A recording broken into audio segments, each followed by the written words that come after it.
Hello people, this is the first week that I've tried to stream a 1080p stream, full high def, and it's very much an experiment to see how far I can push the new arrangements on internet.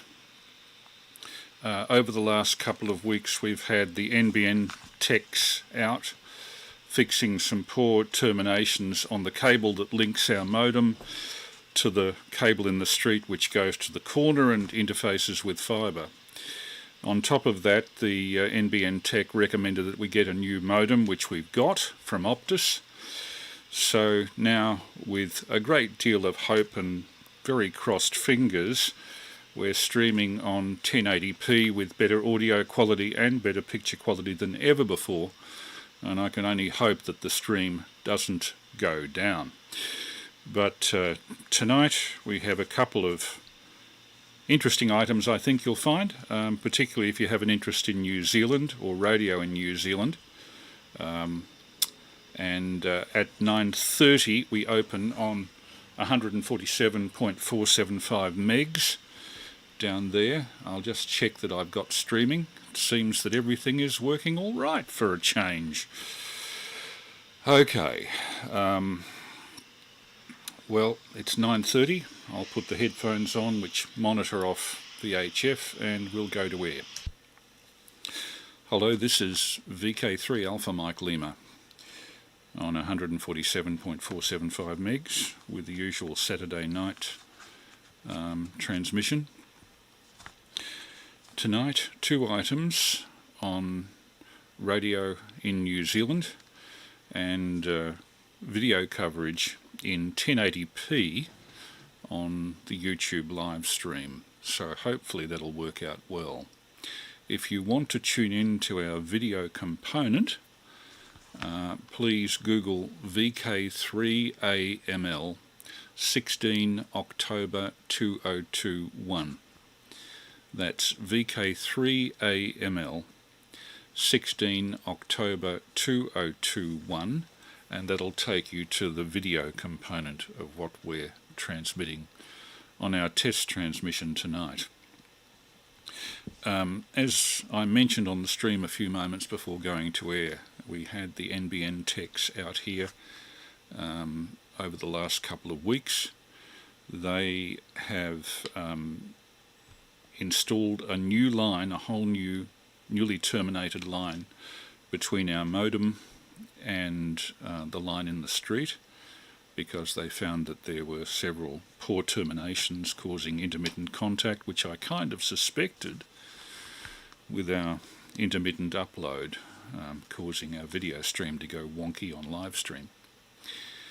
And in addition to that, the NBN techs recommended that we get a new modem. Apparently the modem that we're issued with, even at the time it was issued by NBN, was outdated. And NBN and Optus only respond to poor installations by means of complaint and measurement, which I sent them in both cases. So now, hopefully with an uninterrupted 1080p live stream, and I can't see any lost frames at the moment, I'll go over to the first item on the program tonight, which is a documentary made in 1939 by the New Zealand government, of all things, dealing with radio in New Zealand as it was at that time. Now, how many years? 82 years ago. So, without further ado, radio in New Zealand, 1939.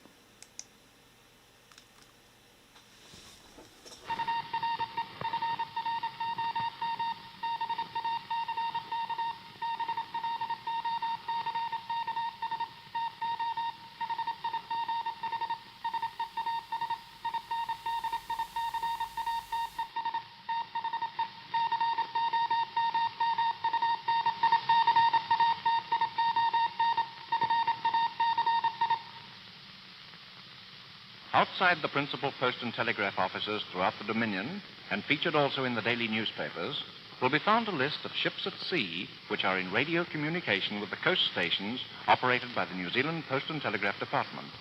Behind this prosaic announcement of ships within wireless range lies the romantic story of modern wireless telegraphy.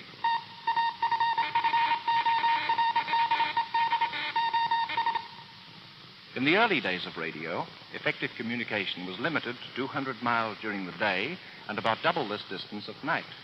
The rapid advance in radio engineering and the increased use of shortwave transmission has, however, greatly enlarged the range of contact. Until today, there is practically no limit to the distance over which a message can be transmitted. Ships all over the seven seas are in daily contact with the New Zealand radio stations. From the Mediterranean, the Atlantic, and the Pacific, messages come. From the Indian Ocean, the Persian Gulf, the China Seas, romantic place names that spell adventure. Radio has brought to the backcountry a swift and reliable contact with the other side of the world. Roughly carved roads that wind down through the ferns and gullies of New Zealand were once the only means of access to the fertile plains, where snug little homesteads nestle under the guardianship of distant hills. Here, in the depths of the country, 23 miles from the nearest telegraph office, we can follow the progress of a simple radio message from the time it is first conceived in the mind of the sender. 40 years ago, this was only a two-room shack on land that was rough and hungry. Farming it is easy work now, or it would be if young Jack hadn't gone off to England. Still, don't you worry, Dad. The lad will come back. Let's see, what's the date? Jack should be in England pretty soon. Sakes alive, it's the boy's birthday today. Jack's never out of his mother's thoughts for very long. Dad seems to be having a bright idea. Why shouldn't they send the young scamp birthday greetings by radio? Yes, Mother, that's what it says. Ships within wireless range. Say, Dad, that son of yours has expensive tastes. Queen Mary, indeed. What next? Yes, Dad, it's only too true. Time marches on. But there are compensations. For nowadays, we can send a radio message from here across the world. It's quite simple, so let's follow Dad's message and see what happens to it.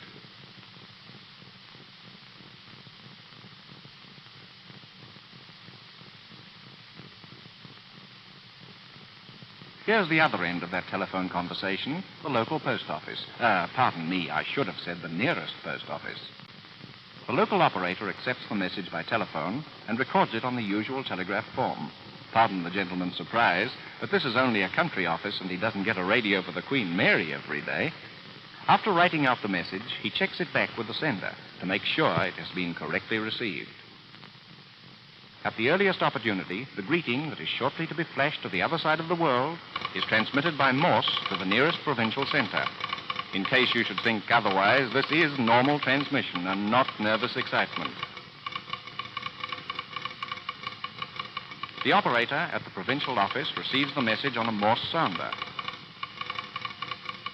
It now goes to another operator for retransmission to the main telegraph center. In this office, our message is transmitted by the teleprinter, an ingenious device whereby high-speed transmission is possible in both directions at once. The message is typed on a standard keyboard which punches holes on a narrow tape instead of printing letters. This perforated tape passes through a transmitter, sends electrical impulses to the receiving station. In the main telegraph room at the GPO Wellington, thousands of messages are transmitted and received daily. With incoming messages, the electrical impulses are automatically converted into Roman characters onto a narrow strip of gummed paper.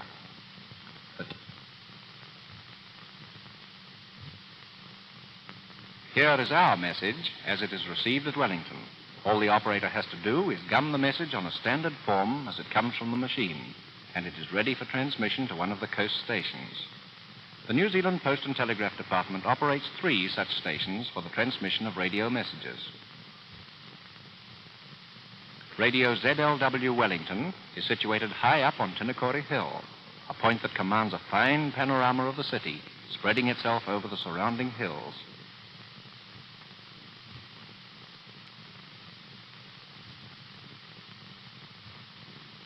Inside the operator's room at ZLW, men are continually on watch, sending and receiving messages from ships and shore stations all over the globe. Their work is arduous, exacting, and exciting, and accuracy is essential.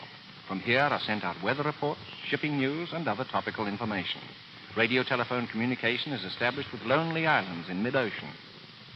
Possibly their only contact with the outside world is a friendly voice that emanates from this room. Here, indeed, is one of the nerve centers of New Zealand. This particular watch is conducted on the 600-meter medium-frequency waveband and is a constant insurance for the safety of life at sea. For 24 hours a day, 7 days a week, this radio set is constantly in use, searching for contact with ships of the 7 seas. On this wavelength, all stations cease ordinary transmission for 3 minutes in every half hour to allow distress calls to receive priority, and the clock is marked as a reminder.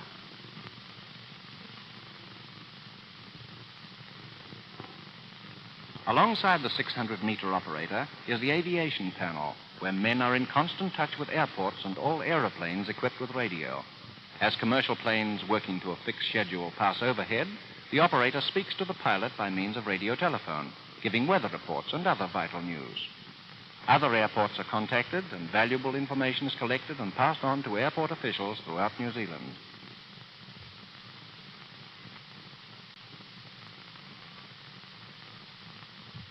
Still another operator at Radio ZLW is the shortwave operator for distant reception and transmission, and it is from here that our radio message sets out on the last stage of its journey. It arrives by telegraph from the GPO and is immediately handed to this operator. His contacts are many and varied, and from time to time he finds it necessary to change his tuning coils in order to obtain a different set of wavelengths. The set he operates is a specially sensitive shortwave receiver, which provides maximum efficiency for contact with ships in all parts of the world.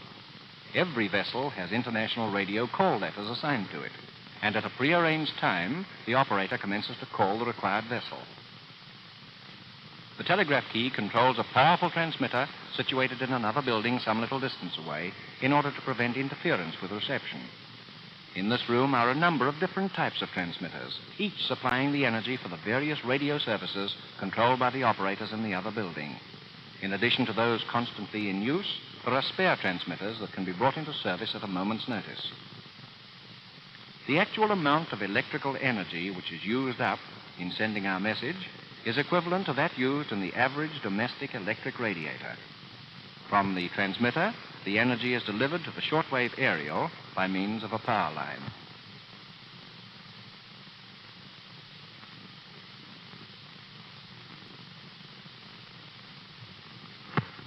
Silent and inactive, the transmitting aerial gives no indication of the multitude of purposes which it fulfills night and day. But on the other side of the world, in the lonely waters of the Atlantic, a ship is constantly on the alert, ready to convert the silence into a sound for human ears through the magic of modern radio. In the wireless cabin of the Queen Mary, a ship's operator picks up his call sign out of a 12,000-mile void.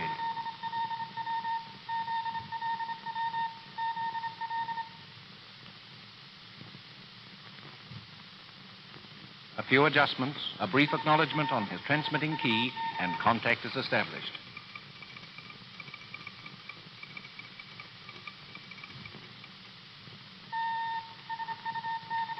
As the radio spells out its message from the back blocks of New Zealand, the operator, with an ease born of long practice, transposes it on his typewriter.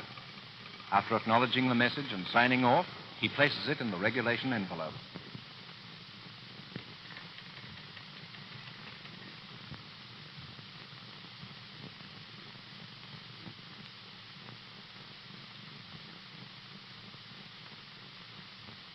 A bellboy takes the message and pages the recipient. Only a few moments ago, this message was being written out in Wellington, and yet here it is on the other side of the world, ready for delivery.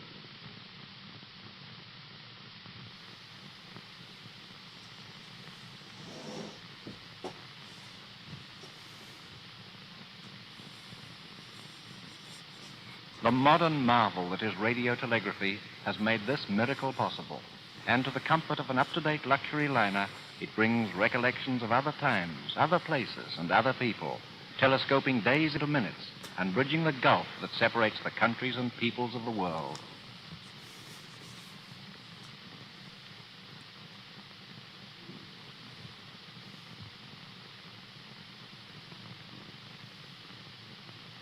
Wherever an aerial mast rears its lonely head to the sky, there stands the outward symbol of the 20th century magic of the radio telegraph service, a monument to man's endeavor and achievement in annihilating space.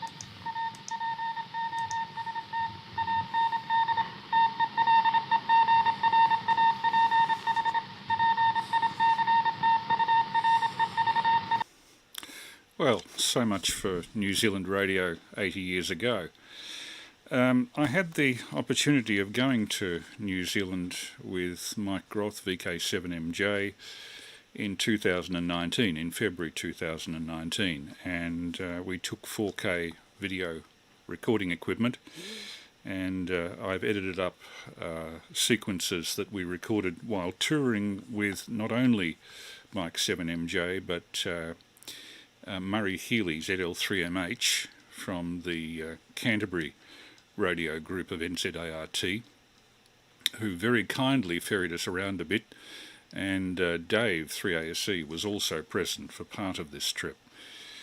So taking you back to that time, this is our coverage of the Christchurch phase of our New Zealand trip, which eventually took us to Stewart Island, off the south end of the South Island of New Zealand.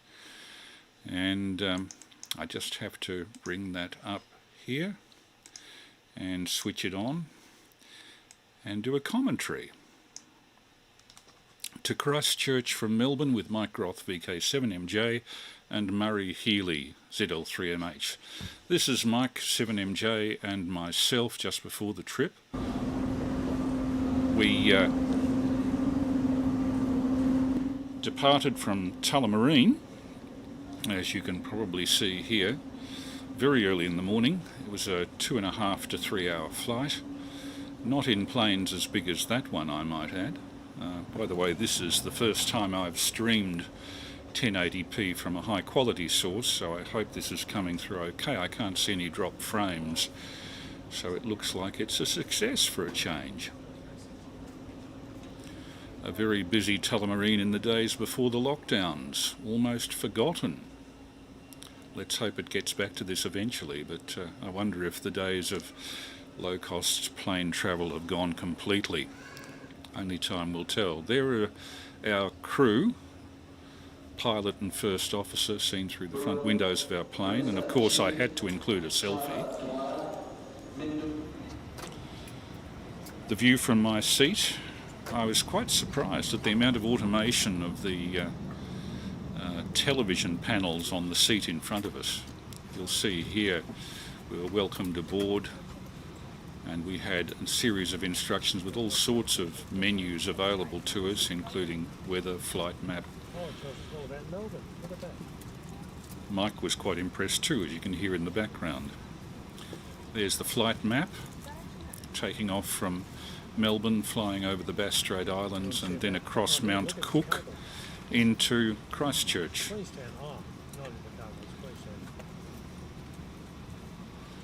All this available for no extra charge on the back of the seat in front of me. I was quite surprised at the degree of automation available. Or perhaps I'd been so used to cut-rate flights that this wasn't available on the sort of airlines I normally travel on.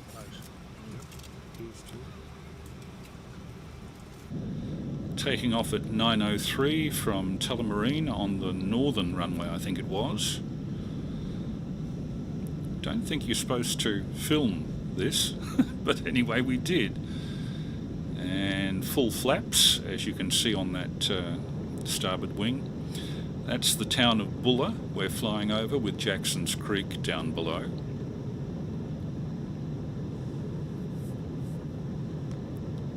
Sunbury further away on the horizon, and the main road up from Melbourne. And this is at the western suburbs of Melbourne, probably around Hoppers Crossing. We had a wonderful view. It was a very clear day, so I made the best of it, taking videos of as much as I could, looking out my window with the high-def camera.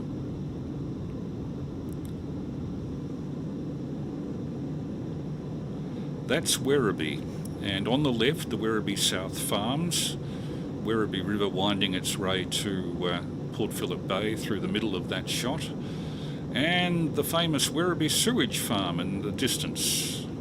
Down the bottom there is the suburb of Point Cook.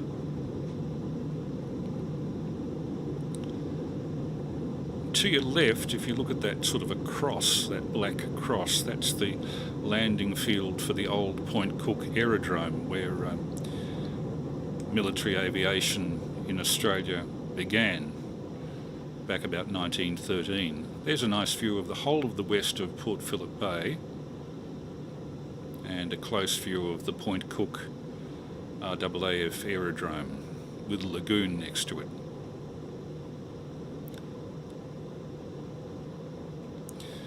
Paterson River with the Paterson Lakes Estate at the bottom left. A very calm day, and Port Phillip actually looking blue from that height.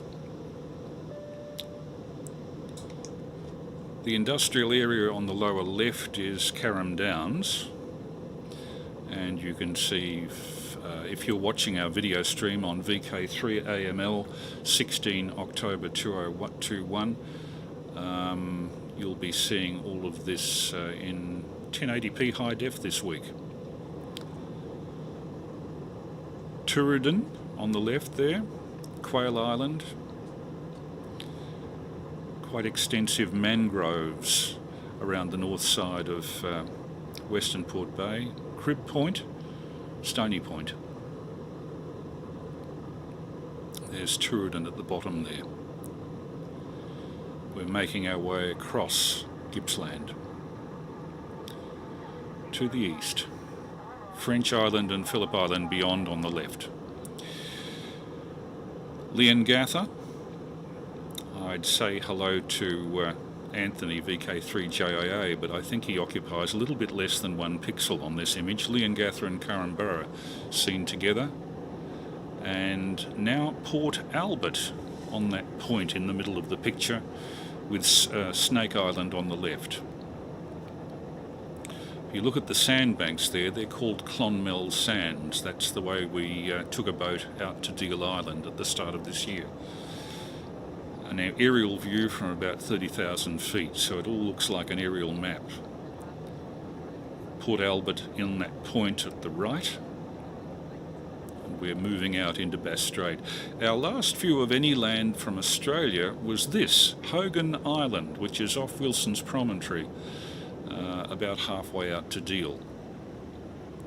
The view inside the cabin of the aircraft as we were levelling out for cruising flight. There's Mike on my left. He was well ensconced with a decent film, and we knew we were on a New Zealand aircraft from the greeting on our coffee. Then 2 hours worth of uninterrupted sea before we hit the west coast of New Zealand, hopefully not literally.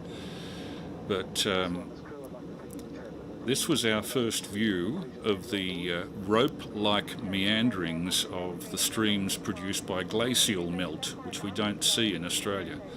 And then one of the most spectacular views of this trip, Mount Cook, New Zealand's highest mountain, 3,724 metres in height, which you see in the middle of the picture there, with Lake Tasman quite grey from all the glacial melt on the left. The blue lake on the left is charmingly called Lake Pukaki. Always struck me as a bit strange.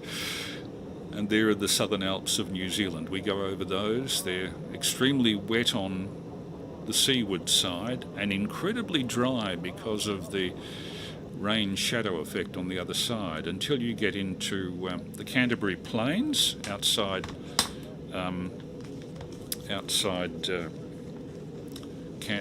Christchurch.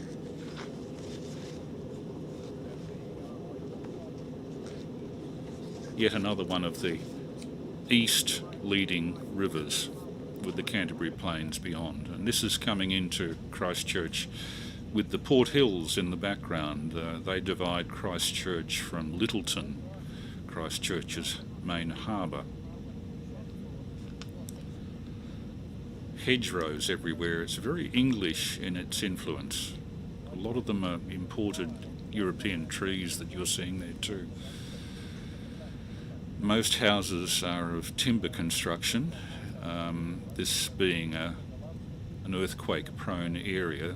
Houses made of timber tend to flex rather better than brick and mortar, as unfortunately many Christchurch people found to their chagrin in 2011 when those dreadful earthquakes happened. Christchurch is still in the process of rebuilding, as you will see. Full spoilers on, reverse jet, and we've landed at Christchurch in New Zealand, one of, I think, the South Island's busiest airport. Taxiing in. And here Mike was trying to buy a SIM card for New Zealand. Apparently you can't buy them in Australia, you have to wait till you get there and buy them. This is Riccarton, the Annabel Court Motel. And we're up on the first floor here. This is a message from my wife Prue, actually. And this is my room. 130 a night, just about everything you'd want. TV, nice double bed there. Tea making facilities. Shower.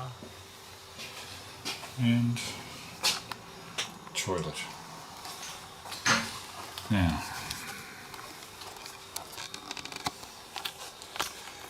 hi Prue, day one in Riccarton. I'll sit down here, have a talk. When we arrived at Christchurch, there was a bit of a panic on because we thought that one of our bags had been mislaid. It wasn't. Mike eventually found it on the carousel at Christchurch Airport, but we were delayed by about an hour as a result of that, and so we saw Murray Hely and his friends. He ferried us to the local equivalent of the RSL, and we've just had dinner there. Very nice dinner with about 5 of the local ham radio guys. So it's about 7 o'clock on the evening of the first day, and we'll see how we go from here. I'm thinking of going into town by walking across Hagley Park, which is out in that direction. And so we did. Now, our motel was where the red circle is on the left there, and Hagley Park was between us and the city via the Botanic Gardens, which you see there. At Hagley Park, getting on for sunset.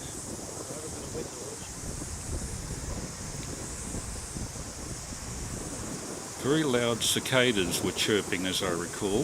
Very high pitched. It probably won't come through on the RF transmission. It may on the video. And there was a bit of wind as well, as you can hear. Making our way through Hagley Park. And nearly all of those are English trees, obviously from a time when the colonials imported their own culture and their own ecosystem. Hagley Park really is a delightful spot, rather like our Botanic Gardens in Melbourne, but I think rather nicer, don't you? The Avon River.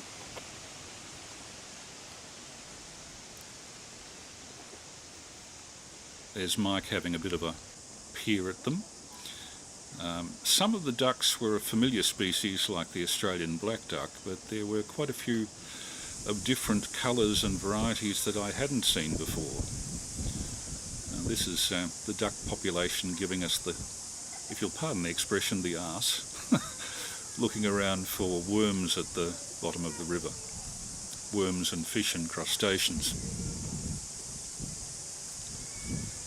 late evening this would have been, about 7:30 p.m. They have to paddle pretty hard to hold their spot, aren't they? Yeah.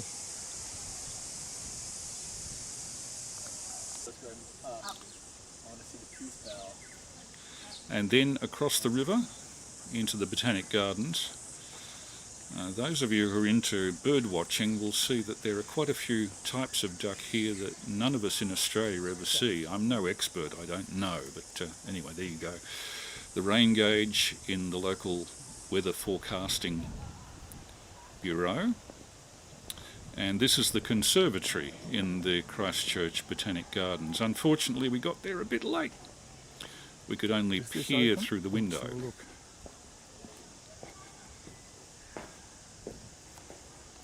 And pardon my jerky dolly shot, but I could only... It seems to be a tropical house. There we are. Tropical conservatory. Yes. Quite a few ferns and tropical plants in there. No, not open at the moment. Yeah. Oh gosh, look at this. A rose garden. Again, very English. We saw a similar rose garden, slightly smaller, at Invercargill subsequently. And crawling with tourists in February, as you may note. All snapping away on their sonnies and minoltas, and as we were. I'm not sure if they were. They're not picking them up. I think everybody else has the same idea. Sorry. Very colourful. We got the rose garden just at the right time of the year. But unfortunately my walking is sufficiently jerky that the automatic compensation in the camera can't keep up with it. A very complex sundial set up by the astronomer here, which takes account of sidereal time differences from one part of the year to another, and actually is also can be read in daylight saving time. Obviously daylight saving works. Not in the way I might think though. Absolutely delightful. I can only agree with my comments 2.5 years ago, 3 years ago. Following Mike through. Mike is VK7MJ. He did his PhD thesis in University of Otago at Dunedin, south of here, about 30 years ago, so he knew this area like the back of his hand. A good guide. I'll have you know. And hello to Mike if you're watching.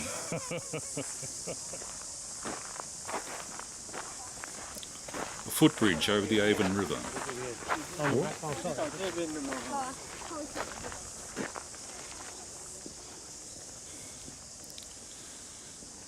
And like most tourists, we were having a peer around with the video camera, trying to get everything in before the gates closed at nightfall.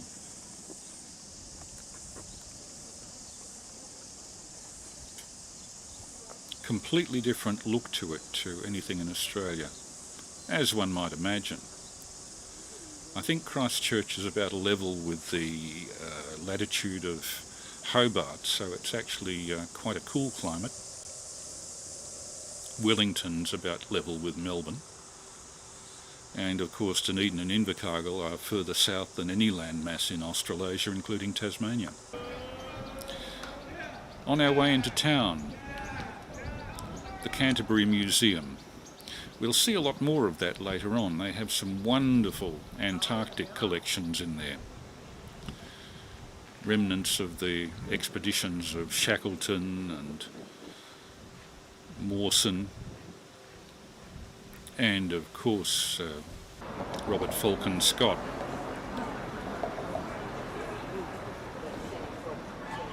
Performing Arts Centre with an interesting slogan up on top which relates to the earthquake of 2011. Everything's going to be all right.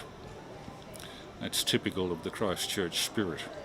Since the terrible earthquake, and this is the town hall, the civic centre, Christchurch City Council you see there, and they actually have a restaurant tram like ours, similar vintage too. At the background there, the old Christchurch Cathedral, which is still in ruins from the 2011 earthquake. Quite a few buildings have props on them, as you'll see. Christchurch has quite an extensive tourist tramway network. Nearly all of the rolling stock are 1950s or earlier. And of course they have seagulls and their pop-up stalls. But here was a rather interesting statue to a very famous man who I've just mentioned a few moments ago, Robert Falcon Scott, Scott of the Antarctic. And this is actually a sculpture that was made by, I think, his sister. Either his sister or his wife, Kathleen. His wife, I think. The Spiegel tent was up in Christchurch, and that was operating for the considerable nightlife for the town.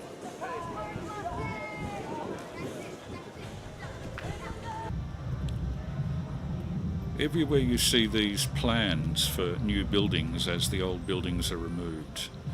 I've never seen building construction on the scale that this place had. There's the sad remnant of the old Christchurch Cathedral, Anglican Cathedral.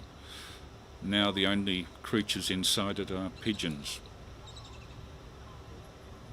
Smashed open at one end, the spire gone, and the rest terribly unsafe, while committees are having discussions as to whether the thing should be rebuilt or whether it should be replaced.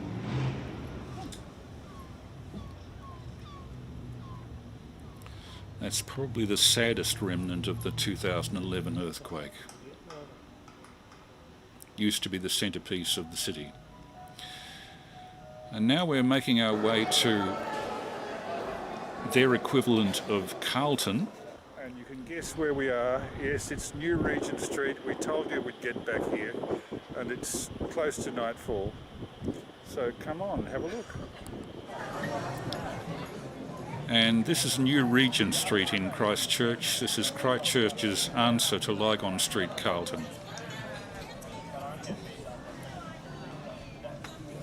I think this was a Friday night, so there was quite a bit of nightlife going on. The Avon River in the city of Christchurch, looking across to the nightclub area.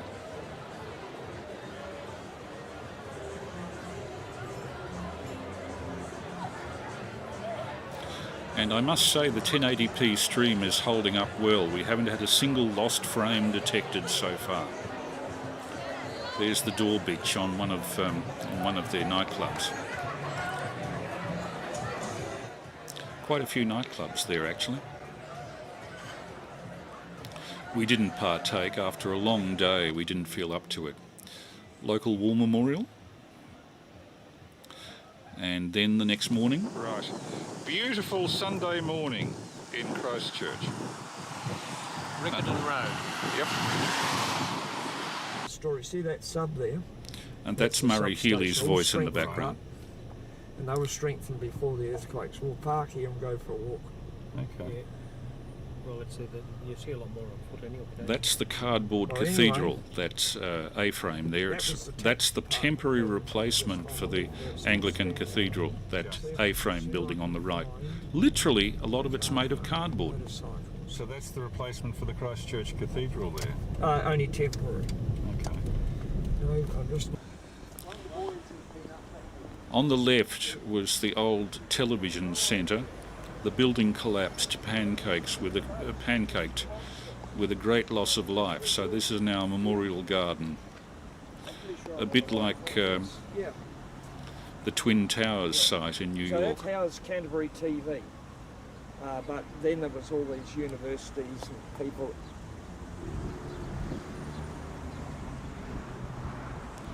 We were all quite touched by the tributes that various families had made to lost members of their family, which were sitting there in tribute. Brought home the loss very forcibly. And to their credit, they don't get the level of vandalism we do here. All very sensitively done. 2011, a disastrous year for Christchurch. There's the cardboard cathedral. Now this was the site of the only unfortunate incident in our whole trip. I was just taking this shot just out of interest, and this chap comes out of the cathedral and abuses me. Now I'll just hold it there for a moment. I debated as to whether I'd show this shot, but I've never experienced anybody, particularly a Christian, doing this sort of a thing to tourists, and I think a comment should be made. I was simply showing an interest in the religious observations of the locals in Christchurch, and this chap, with his very officious manner and his very pretentious red sash, actually, after doing this to me, and I switched the camera off, started walking away, he came out of the cathedral and started to pursue me. So I walked faster and walked away. But I thought, of all the things I experienced in New Zealand, this is the most unfortunate in terms of manner, and I really question the Christianity of people like this. Notice the behaviour. I'll say no more about that, but I was not impressed. Following Mike and Murray down through the streets of Christchurch, we were looking at some of the damaged buildings. The earthquake was quite indiscriminate in its attack on religious architecture, and this is what's left of the Roman Catholic Cathedral, still out of bounds. Practically nothing can be done. We then moved to see what Murray Hely directed to us, that little red circle on the right, the red zone. The red zone was a series of suburbs, actual whole suburbs, where the ground liquefied and every house in them became unlivable. So now there are streets with driveways leading to nothing, and the former gardens are gradually being taken over by the wildlife, the geese, as you see there, and various other types of water birds from the nearby waterway. But Christchurch is the only place I've ever seen entire suburbs having been removed, people having been moved, and only in a city with such a collective feel of mutual support could have supported this sort of redevelopment.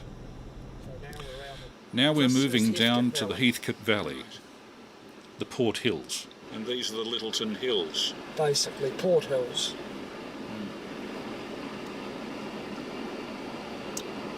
So boulders rolled down from up there. Unbelievable, big as cars. Gosh. And one went through a house.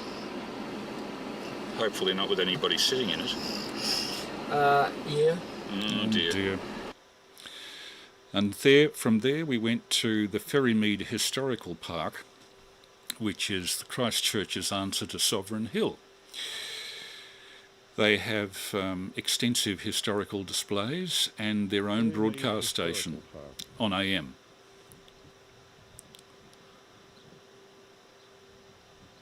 The period that this recreates is basically turn of the 20th century. And they have an extensive collection of transport memorabilia, their own tramway, their own railway. They didn't have much respect for their tram drivers, did they, with completely open cockpit or driver's position or whatever you call it. Later on we'll go a ride in one of those. Up there on the left, the Port Hills that separate Christchurch from Lyttelton, the harbour. All of these bakeries are furnished in the style of the Edwardian era. They even had a little theatre, and I poked my head in there, and I saw some familiar friends in the theatre. There's a couple of them now, Mr. Laurel and Mr. Hardy.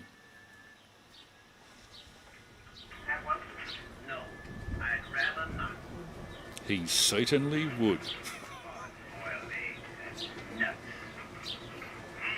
I think the film was called County Hospital, but that was included in the entry fee for the park. Ferrymead Historical Park, 3rd of February 2019. And again, I might just mention, this is the first time we've radiated a stream in 1080p, and it seems to be holding up incredibly well. What, to decimal currency? Yeah. The interior of one of the Edwardian-style shops. February the 14th. Oh, that's an organette, I think. Interesting. A reed organ. 1890s, I think. What's the music? It's like a pedal. A dictating machine in the office, along with wax cylinders to go on it.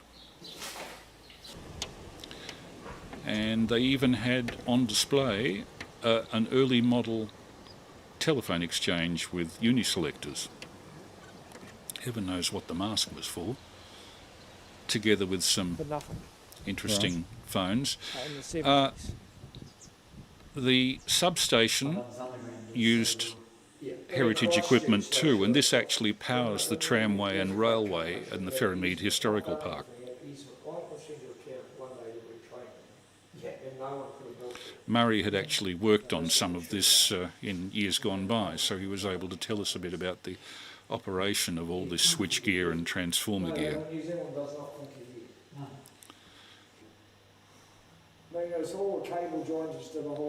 All put together by voluntary labour, which impressed me greatly. There's some mercury vapour rectifiers.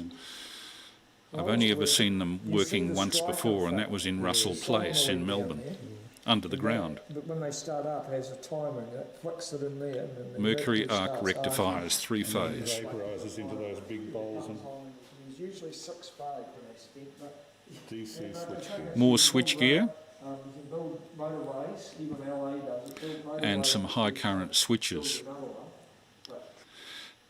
This park also included a community radio station, Radio Ferrymead, which concentrates on nostalgia programming. I was involved with the building of the first Melbourne community radio station, 3CR, back in 1976, and I retained an interest. A bunch of time. Radio Ferrymead. It opens on Friday night and closes on Sunday night to allow the volunteers to operate it through the weekend.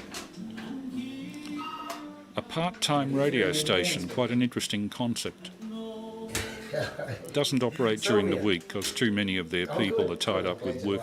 78s at... But they have one of the most extraordinary collections of vinyl and shellac. and it's quite a collection of vinyl. One of the biggest that I've ever seen. 45s? Rivals our National Library, if the truth be known. They also have, under development, a collection of radios intended to fill a radio museum, and they allowed me into the collection room to film all of this as far as I could. There's a Q rack. I haven't seen one of those on the right there since the 70s. I saw one on display at the IRE Con in 1977. That was the last time I'd seen one. Automated broadcasting equipment. There's a logging recorder, helical scan, nice radiogram. Eventually this will be set up as a permanent working display. At the moment, all in storage, dum-de-dum-dum. But they were very gracious in letting us into this storage area just to film the collection that they had. Again, assembled with voluntary labour. This is the Q rack. And we have here a hand.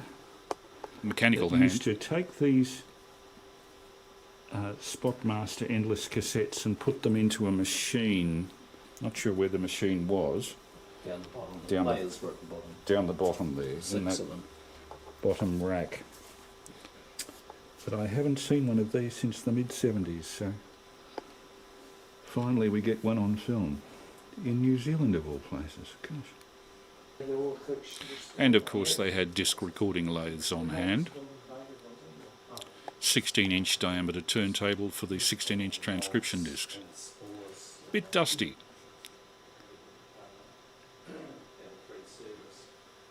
A whole disc recording system.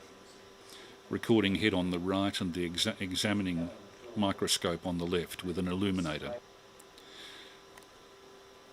A broadcast mixer with valve amplifiers in it. A nice piece of, I think, 50s technology. 14:13 AM. If you're ever in Christchurch, do tune it in on the weekend. There's its transmitting mast. I only wish I had a mast like that for 160 metres, eh? And also at the Ferrymead Historical Park there was a very impressive and extremely large model railway, obviously to get the kids in. Somebody has taken an awful lot of trouble with the detail of this. It's hard enough making full-size buildings to look so good. If you do it in miniature, it actually is more labour. And this was a popular exhibit, as you can see. Some of these stations are actually meant to replicate existing New Zealand stations in terms of track switching and the design of the buildings. That Cromwell one, for example. Cromwell's a hydro town. Hey, an old radar dish. See it up there? And they have an aeronautical section with quite a collection of aeroplanes. That radar dish would be nice for UHF, wouldn't it? A Ferrymead has a DC-3. Hasn't had much work done on it of recent years, as you can probably tell from the amount of dust. But ex-New Zealand, I think, military applications.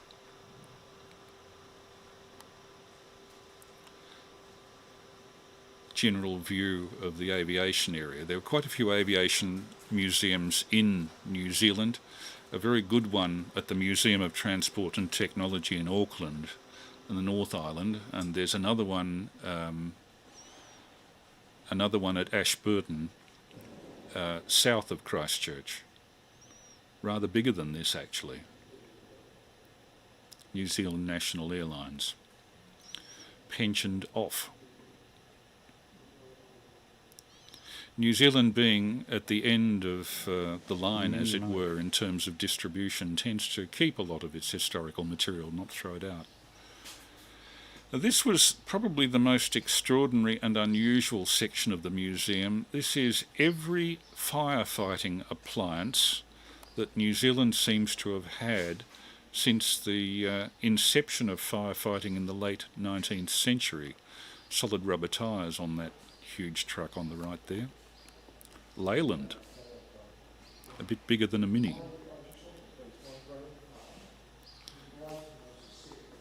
Motorcycle sidecar with a ladder on it. All of these firefighting appliances from different parts of New Zealand. Invercargill, Dunedin, Christchurch, various other places. Some very nice heavy engineering involved with some of these. I couldn't believe how many they had. I just did a slow tracking shot through the collection with my jaw slightly ajar. I don't know a great deal about firefighting technology. Perhaps somebody listening in or looking in does. A lot of them are Leyland, as you can see. Tilling Steers, that's a company I do not know. Ford. Waimaki. I think that's an Oldsmobile on the right. Dennis, that's probably a company that hasn't operated since the 20s.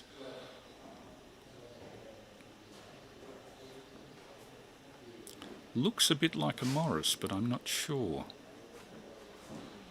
But all of these firefighting appliances of one type or another. So not only does New Zealand have its firefighting well in order, it's actually kept its old machines extremely well.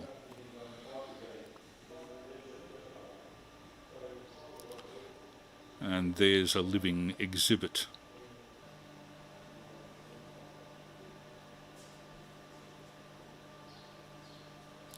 The most impressive motor museums as such that I saw in New Zealand were in the Invercargill area, Invercargill being a strongly TAFE-oriented town. This is the communications centre of the Firefighting Museum, with all of the equipment that had been used, telephone and radio, from the left moving from the old to the new. Who would know that CRTs are now And it was in updated. the days when they, 1947 it was. One of the worst fire tragedies in New Zealand history. The Ballantynes building in November 1947 is celebrated there.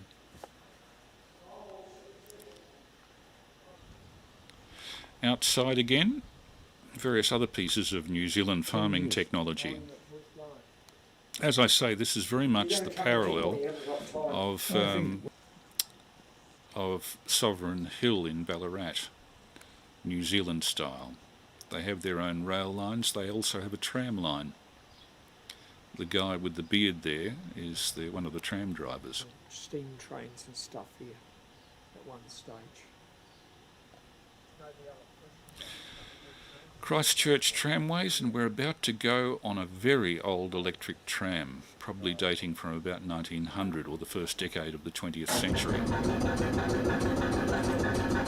There are the air brakes. It's a noise that I remember from the green toast rack trams.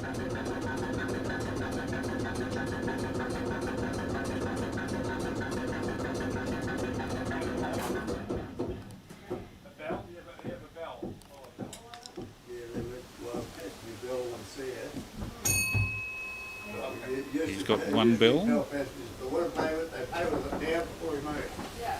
Once you move it, that bell goes, I stop.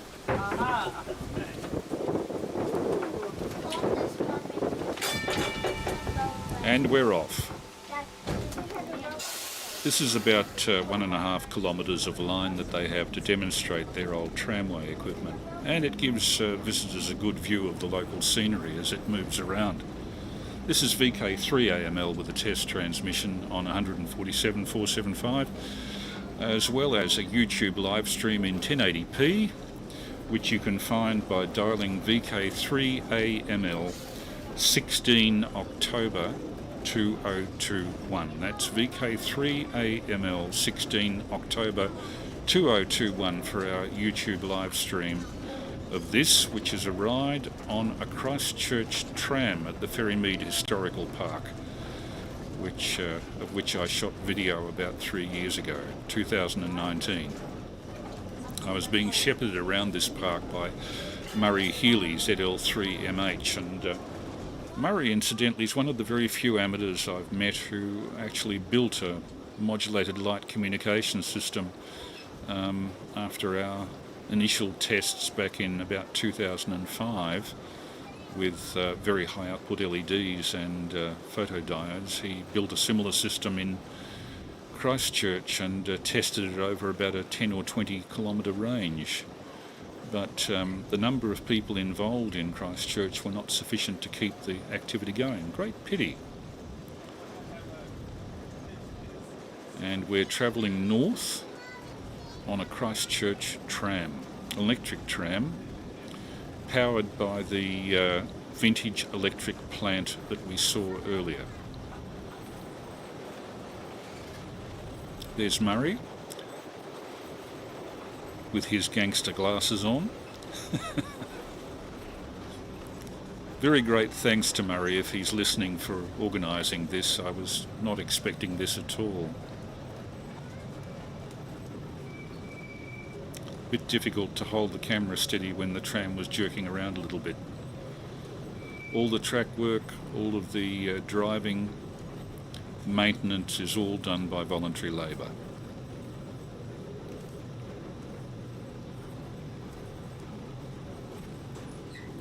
Ferrymead Historical Park occupies a little valley in the Port Hills, very close to where the tunnel that goes through to Lyttelton the port of Christchurch is. Equipped by a New Zealand electrical construction company, very prominently emblazoned on the tram.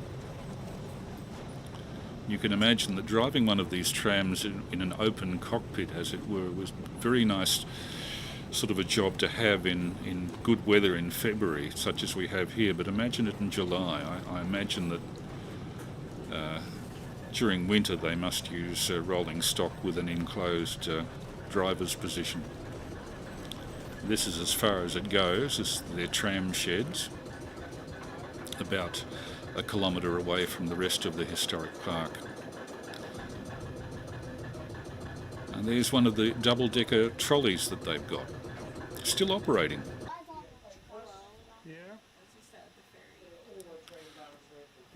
This stop is the equivalent of what I suppose Menzies Creek would be on the Puffing Billy Railway.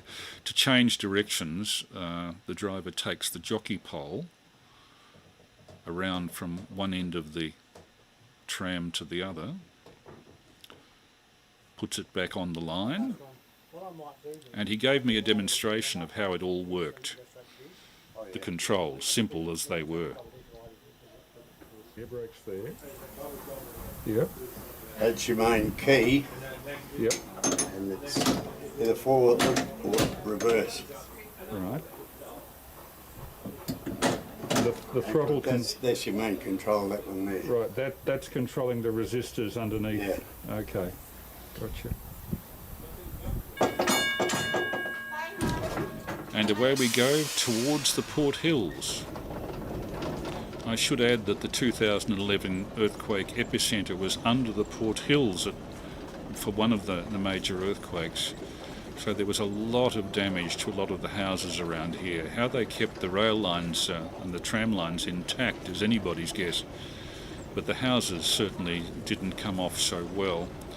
And boulders ran down from those hills to crush a few of the houses with occupants in them. Tragic stuff. One can only admire the resilience of the Christchurch people to rebuilding after the tragedies of 2011. I'll check on the text here. We've got 24 viewers, surprisingly, and Jeff Sylvester says he watched the quake live at Good Guys DFO Moorabbin Airport. It went largely unnoticed by the majority of customers, much to their shame. And Paul VK3AML, Mr 80 metres AM, is on. He says good evening.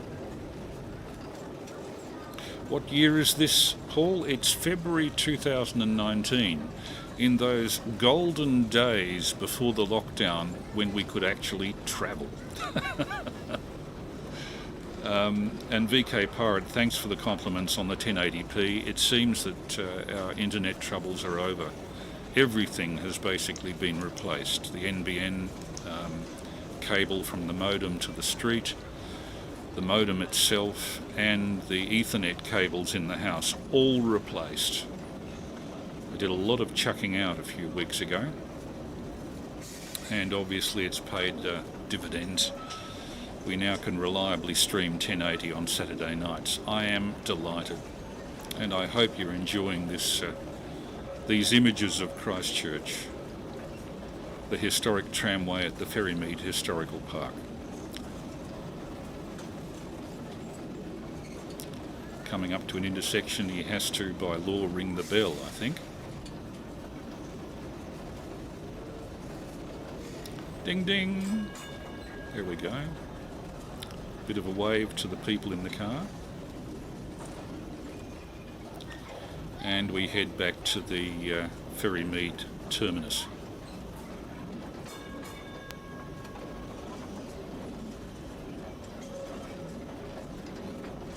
I was lucky to get a good clear position without too many people in the way. This was the last ride of the day on that Sunday, so we're very fortunate. Now, Lyttelton has great historical associations as the port of Christchurch. This is where we are, Ferrymead, and down the bottom there is Lyttelton Harbour. That's the harbour from which many Antarctic expeditions have gone, and the alternative way of getting there was the road on the right.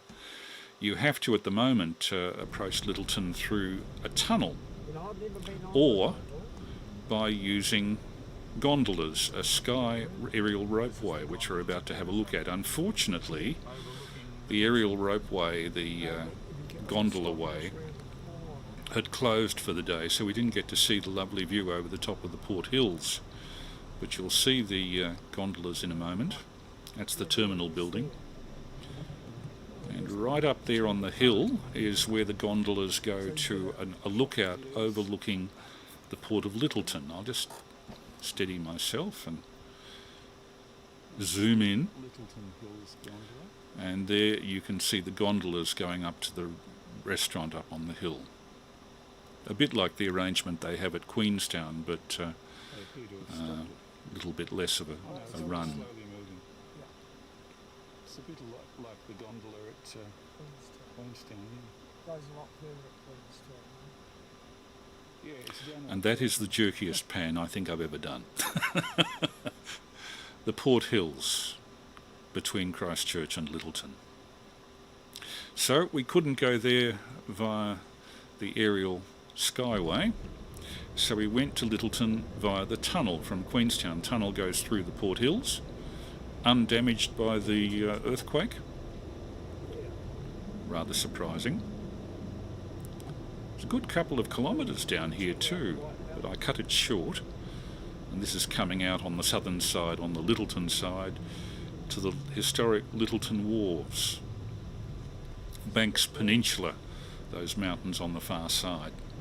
There was some sort of a tower up on the hills on the left. Now, we're heading across the side of the wharves, which are on our right. Many Antarctic vessels pull in there.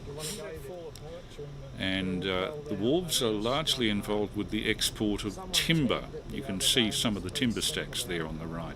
I don't know how to get up there, but we'll go up there. We've got time. A lot of timber in New Zealand, a lot of timber harvesting. And this is one of the major ports for it. We're about to go up to the Time Ball Tower, a bit like the time ball that used to be at Williamstown. They had a ball that they would drop at the top of the tower to indicate precisely the meridian, so that people on ships could adjust their latitude and longitude with a sextant. Up here is the main shopping part of Lyttelton. Main shopping centres over on the left. That's right. And that's the northern side, sorry, the southern side of the Port Hills in front of us. A lot of damage was done to Lyttelton, it being on a fault line, and a lot of these houses were still in 2019 having reconstruction work done on them. And we're on our way up to the Time Ball Tower, which overlooks the harbour. Magnificent view of the harbour from up there.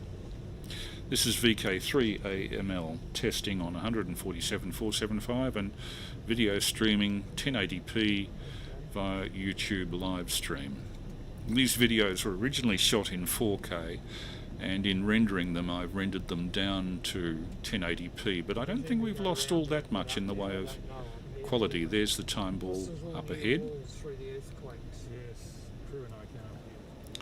The roads are rather narrow. There's a rather nice view of Lyttelton Wharves. But we were in the wrong spot for the Time Ball Tower, so we had to go down the road and do a sharp left turn. This reminds me of some roads in the Dandenong Ranges around Upper Ferntree Gully, built on steep hillsides that make it difficult for cars to pass. So when you get on a blind turn like this, you pray that nobody's coming in the opposite direction.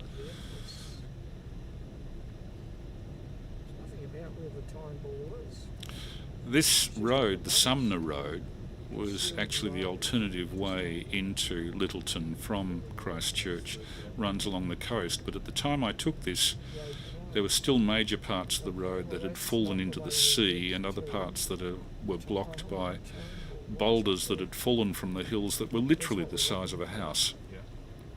How they get rid of those is anybody's guess. I suspect blasting would be the way. It must be up here, surely. A big U-turn. 3-point. Up there, and then we get to the Time Ball Tower, overlooking Lyttelton and Lyttelton Harbour. This is one of the southernmost really good harbours of New Zealand. There is one right down at Bluff, but not a very good deep water port. There it is. I don't know where we parked though. That's Murray debating on where he should park. Murray ZL3MH. Yeah, I was going to park. And here we are at the entry to the Lyttelton Time Ball. Somebody's been tagging. And the time ball dropped at 1 p.m. each day, precisely electronically regulated so that sextants could be used to determine latitude. Or I should say longitude. The tower itself was badly damaged in the earthquake. It has since been rebuilt by funders including Lottery Grants Board. Looking down on the container terminal at Lyttelton,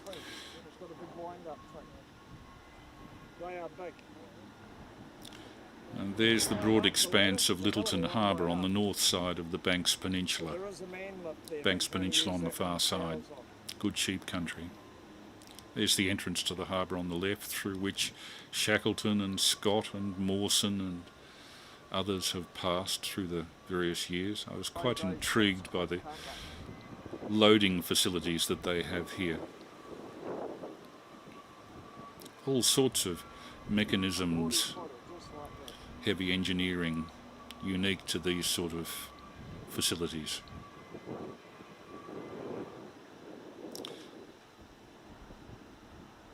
Diamond Harbour Ferry. Diamond Harbour is the little town on the other side of the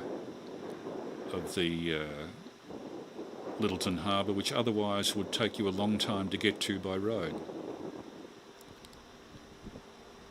Somewhere down there in the harbour is Quail Island, on which Captain Scott of the Antarctic trained his ponies before they were taken to the Antarctic. And down there, that orange vessel is an Antarctic vessel, Japanese one. And it may actually be a whaler, I'm not sure. But they paint them red to show up against the blue and white of the ice in Antarctic waters. Occasionally you'll see that type of orange hulled ship coming into Hobart, but more commonly here at Lyttelton. Down from the time ball now. For those on radio on 147.475, if you Google VK3AML 16 October 2021, you'll find the video that goes with the commentary that I'm doing at the moment. We're coming into the shopping centre of Lyttelton. Lyttelton is kind of like the Daylesford of Christchurch. It's where the trendies hang out. People who are into art and music and all that sort of thing. Although Murray tells me it's in winter, it's insufferably cold because of the southwest winds that come up Lyttelton Harbour, and the fact that the sun for the first few hours of the morning is actually shaded from the town. There's the time ball up there that we've just been at.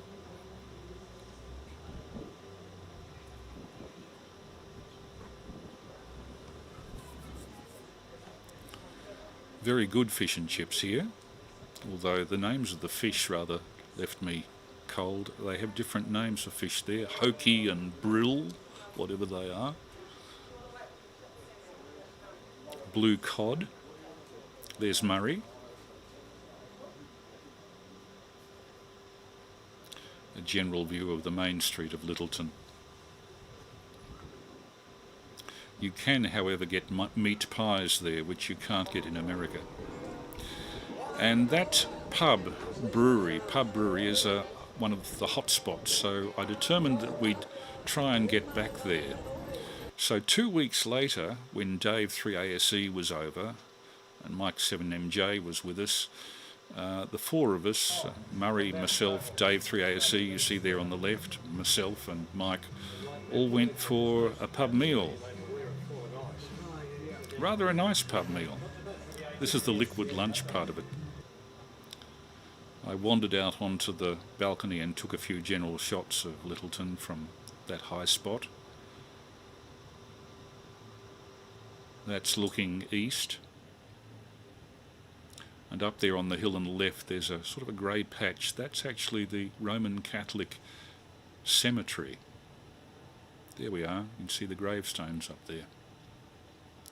And quite a few of those houses have been extensively repaired since the earthquake too. You may see occasionally construction going on, an awful lot of construction going on. Sunset over Lyttelton. That's looking the other way, west.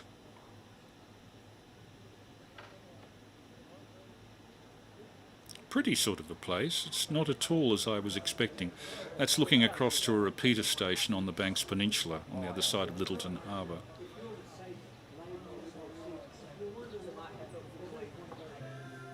And it was, of course, a pub brewery, and by this time I'd had a few, so you may notice a little bit of tipping of the camera. And the boys, after their meal and pub meal, Mike particularly was a little bit ebullient. There he is waving to us. Dave 3ASE in the middle, Murray on the right. This done. Now down here, Lyttelton Harbour looked a little bit different 100 years ago, but it was a very important shipping point for New Zealand for many, many years. A totally enclosed harbour on the coast was unusual. Very safe deep water port. It's got Japanese writing on it. There's that Japanese Antarctic vessel again. Could even be a whaler. Could be, won't be a while, they won't let them in. Oh, good. Glad to hear it. Now in a moment I show some photographs of the way it used to be. This is taken in 1900. And you can see there were rail facilities down to the wharves. This is the departure of Shackleton's ship the Nimrod on his 1908 Antarctic research trip, where they got within 97 geographical miles of the South Pole, the closest anyone had got before Scott. Shackleton did lectures on this trip and recorded one of the lectures in 1909 for HMV. And here it is, off the original disc. I remastered this. Heading the party of the British Antarctic expedition left New Zealand on the 1st of January 1908. We landed at Cape Royds in the Antarctic under the great volcano Mount Erebus at the beginning of February. On the 3rd of March, a party ascended that mountain, encountering severe blizzard, and for the first time in human history, the great mountain Erebus, 13,350 feet high, was ascended by men. The southern journey started from Cape Royds on the 28th of October, 1908, and on January the 9th of this year, 1909, the British flag was hoisted in latitude 88.23 south and longitude 162 east. We retraced our steps over crevasses through soft snow, encountering blizzard, till eventually on the 1st of March of 1909, we arrived at winter quarters, having covered 1,708 miles on the journey. The northern magnetic or the southern magnetic pole was reached on the 16th of January by 3 men. They were 122 days out, and they did a journey of 1,260 miles. Thus, the northern magnetic pole and the southern magnetic pole have the British flag flying over them. And there are many things that I have not time now to go into. The scientific results are important, but in connection with this, it was by the fact that I had these 14 men, Armitage, Brocklehurst, Mackay, McIntosh, Priestley, David, Adams, Wilde, Joyce, Marston, Marshall, Mawson, Roberts, Day, and Murray, those 14 men who were my comrades, who, regardless of self, denied themselves in every possible way to promote the success of the expedition. And it has been through them that we have achieved the measure of success that the country seems to think we have done. And these men, I can only say, speaking here now, that they have been loyal to the very core throughout the trying times that we've gone through. And now, like myself, they long to go again. They feel the wild calling them and the silent waste of the frozen south. And they want to be on the lone trail, the trail that the Canadian poet speaks about when he says that the trails of the world be countless, and most of the trails be tried. You tread on the heels of the many till you come where the ways divide. And one lies safe in the sunlight, and the other is dreary and wan. Yet you look aslant on the lone trail, yet the lone trail lures you on. And somehow you're sick of the highway with its noise and its easy needs, and you long for the risk of the byway, and you reck not where it leads. And sometimes it leads to an Arctic trail where the snows and your torn feet freeze, and you whittle away the useless clay and crawl on your hands and knees. Sometimes it leads to the dead pit, always it leads to pain. By the bones of your brothers you know, but oh, to follow your fame. By your bones they will follow after, till the ways of the world be made tame. And there is Mr. Shackleton actually making that record in 1909. 78 RPM disc from John Simpson's Brisbane collection, the 1908 film of the departure from the New Zealand Film Archives, and I restored the audio on the disc. Now, in association with the memory of Shackleton, the Canterbury Museum in Christchurch has probably the best surviving collection in Australia of Shackleton-related memorabilia. Shackleton, Scott and Richard Bird also have materials here at the Christchurch Museum next to the Botanic Gardens. They have an extensive collection of Maori material, but on this particular occasion I'd like to draw your attention to the Antarctic collection, which is extensive and includes many items of transport going back 100 years. These are some of the 1950s devices used in the Antarctic, brought back and stored here. And they run films of the various expeditions, as you can see on that wall there. An unusual form of motorised sled that was used in the Antarctic. Not just by New Zealand, but by various other countries. And they've donated the materials to this excellent collection. One really can be surprised by what survives in places like Christchurch, Invercargill, Dunedin. A Ferguson tractor with adapted wheels for the snow.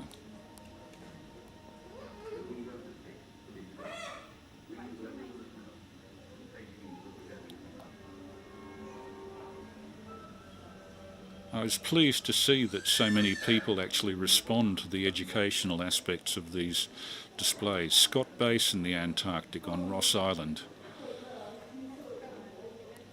And this shows the layout of Scott Base as it is now, with covered tunnels between the various buildings so that during blizzards, when the snow builds up in drifts, you can walk from building to building in relative comfort. This is one of the oldest bits of memorabilia from the sub-Antarctic islands. There was a shipwreck, the Dundonald, on the Auckland Islands between Invercargill and Macquarie Island very early on, and a few of the shipwrecked sailors survived. They even built a coracle, skin-covered device to go between islands in the Auckland Island archipelago, and that's the framework, the wooden framework above that you see. They left messages on various parts of the Auckland Islands to direct passing sailors to where they might be in the archipelago, and were eventually rescued after many months of living off mutton, bird and seal. Must have been a terrible eventuality to be stuck at 50 degrees south on a very isolated island chain.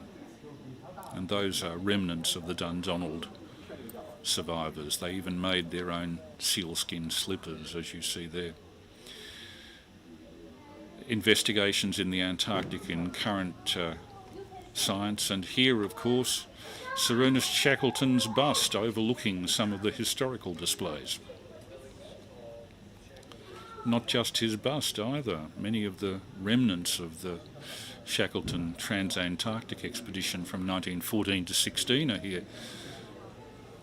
The apparel of some of the people on the trip, finneskoe and overtrousers, caribou skin boots that have been recovered from parts of the Antarctic frozen over 100 years.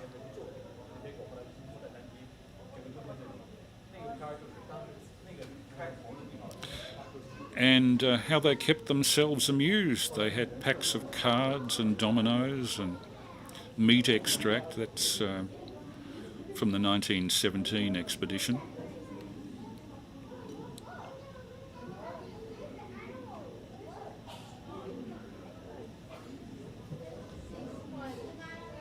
All related to Shackleton. And Shackleton, with Hurley and others, did a trip in the James Caird seeking rescue on South Georgia, and that's one of the ovens that was used on the James Caird on that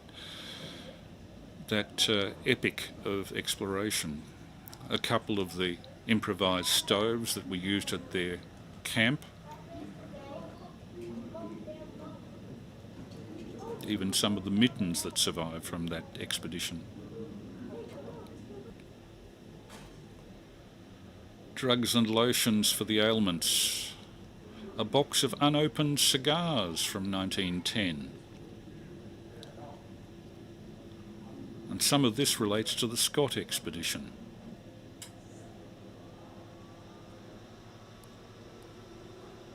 A model of one of the expedition ships, the Fram. Shackleton's Nimrod expedition was the one that he lectured about on that record we've just heard. The Nimrod was a little sealing vessel fitted out specially for this expedition.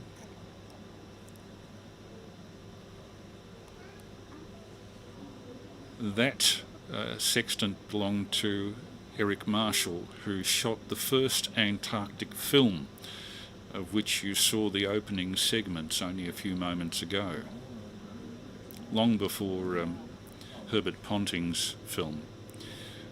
They had a diorama there showing the effects of man-hauling, and Shackleton, with 3 companions, got to within 97 geographical miles of the South Pole in 1908. That's the first car that was taken to the Antarctic, and one wheel from it surviving.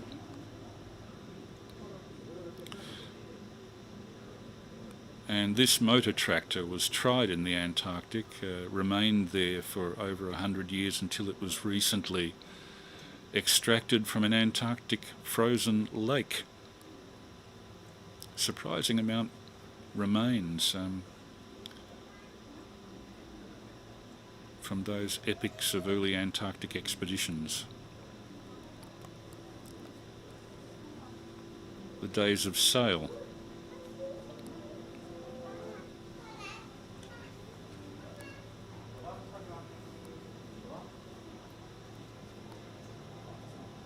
Experimental motor tractor, I should say, too. This is VK3AML testing on 147.475 and running a YouTube live stream in 1080p definition. If you Google VK3AML 16 October 2021, you'll find the video that goes with this. Some foodstuffs that survived, and a small sandstone that was found on the polar plateau by Shackleton. There's Shackleton's own signature. This is what Shackleton and his men looked like after they attempted the pole. They turned back within 97 geographical miles of it because they were at their wits' end. It was left to Scott to do the full trip. And Shackleton wrote The Heart of the Antarctic. In many ways he was the heart of the Antarctic through that period. A Burberry worn on the Scott expedition. I can only thoroughly recommend that anybody who's interested in the history of the Antarctic should visit the Canterbury Museum at Christchurch and see this for themselves. This is only a tiny sample of a much larger collection. Scott's official military hat. There are also dioramas, rather beautifully done dioramas of Antarctic scenes to give you the impression of that distant part of the world. Anyway, that's the end of the video apart from Mike. Here we are having our lunch at New Regent Street in Christchurch. My lunch was a little bit more nautical. I chose fish and chips. So, with that, we'll go to the live portion of the program, and I'll open shortly at being 11 p.m. for a talkback from VHF. I'll just check that I've got my VHF leads all set up properly. Okay, we should get some sort of result by calling CQ now on 147.475 for anybody who might be listening. The 1080p transmission has been completely successful, not a single drop frame. The audio seems to have gone okay. So particularly I'd be interested in a report from people who are listening on the radio side of the transmission as to how it all went. But isn't that a nice memory of the way the world used to be when we could travel? I hope people will be feel like they've travelled a bit with us in seeing that video coverage. I probably could have cut it down a little bit more, but I thought, no, I'll leave it the way it is. And I made every attempt to maintain the quality from the original 4K by reducing it only to 1080p for this streaming exercise, which seems to have gone okay. So, on 147.475, this is VK3AML, about to call CQ. I've just got to change my patching arrangements here. Okay, now I'm listening off air. VK3 Alpha Mike Lima calling CQ on 147.475 and standing by for any calls. Yeah, VK3ACZ returning. And VK3ECG. Okay, we've got VK3ACZ Peter and VK3ECG Dave. I've got your levels up way too high. Just making an adjustment there. So, first things first, we'll take Peter. I hope that you could see the video, Pete, and that it came through okay. VK3, I'll just check on my other screen. No, we've had no copyright strikes. The connection has been excellent, and the picture appears to be completely intact, which absolutely floors me. Obviously, we had a problem here either with the connection between the modem and the line in the street, which was replaced, or with the modem itself, which has also been replaced. Mind you, you could say that NBN should have done it properly in the first place, but obviously they do these things quickly, and you have to complain to get, if you have inadequate service, you have to measure and complain and put it all in writing to get it done correctly, which it now is, hopefully, and from here on we can only improve. VK3ACZ and group, VK3AML. VK3AML in the group from VK3ACZ, and with the 3ECG on the side. Good evening, Chris. Good evening, Dave. Good evening, listeners. Wow, what a fantastic trip down memory lane, continuing the ZL theme for the second week. Just wonderful. Yes, the YouTube was a hit tonight. Absolutely perfect. Chris, 63 seconds behind for the most part on my thing, but no hang-ups, no buffering, no nothing, just absolutely perfect. And the crystal clear clarity was just superb. Loved every minute of it. Flying over Melbourne, looking down, you're zooming in on Point Cook airfield, runways and all that stuff was fantastic, going across the Melbourne suburbs. The first shock I got was seeing the same motel that I stayed at. Now, I don't remember the name of it, but it's famous for me because we got a 3 a.m. wake-up call one day before we were due to fly out of the place, which wasn't really appreciated all that much. But then the Avon River, and yes, you called it correct, they were Pacific black ducks. And I know our Australian water birds. I certainly didn't know the interesting colours that you picked up there. And the damage was quite haunting. The damage to that church, I've not really seen or got a vivid recollection of what things were like post the earthquake. But boy, I could. It was all coming back to me walking around the place with what you were showing of Christchurch scenery. Yeah, the noisy compressor chugging away on the tram was quite amusing. You made me think of things that I did over there, like, well, even the cab ride on the locomotive through the Otira Tunnel from Christchurch to Greymouth. Another thing too, that I saw an American Hercules, well, I'll use a railway term, shunting out. Well, okay, being taxied or moved from a big hangar that they had, and this was before 9/11. They still had about half a dozen soldiers carrying assault rifles over their shoulder at the time. But the Antarctic exhibition, yes, that brought back memories as well. But you didn't show the cool room that I went in, which exposed me to something like minus 25 Celsius. The worst my only experience of sub-zero temperatures is around -6 in New York one Christmas time, and I really wanted to experience what it was like at the more frozen realms, and that minus 25, I think, in that room was about as best we could do, and I was wearing shorts at the time. So anyway, all that stuff kept flooding back to me. The icing on the cake would have to be that wonderful film footage you have and the audio with Shackleton. I can only recommend this to listeners. When I logged into YouTube, it immediately it took me to your video. I didn't need to go looking for it, so that was terrific. It obviously knows people with more technical minds than mine know why that happens. But the last thing is just the pain of not being able to travel, because I just want to go back there tomorrow. But anyway, thank you for sharing, Chris.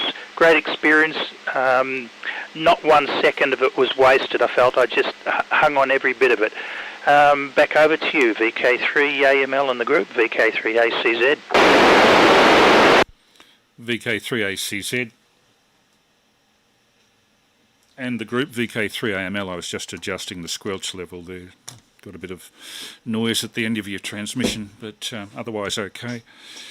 Yeah, the Antarctic display you're talking about is the one out near the airport, run by the New Zealand Antarctic Division, and you go in there. That's current Antarctic stuff. The Christchurch Canterbury Museum in that old bluestone building was where you go for the historical material, the Scott, Shackleton, Bird, Nordenskjöld, and Nansen, and a little bit of Amundsen as well. So they're two different collections of stuff. The museum I haven't been to yet is the Otago Museum in Dunedin. I missed that one. And the Invercargill the main Invercargill Museum in the Ferrymead building at Invercargill also was closed when we were there because it wasn't earthquake proof. So there's still quite a bit to see, but very impressed with New Zealand in all sorts of ways, as you might gather. And I wish I could get back there because it's a lovely place to see.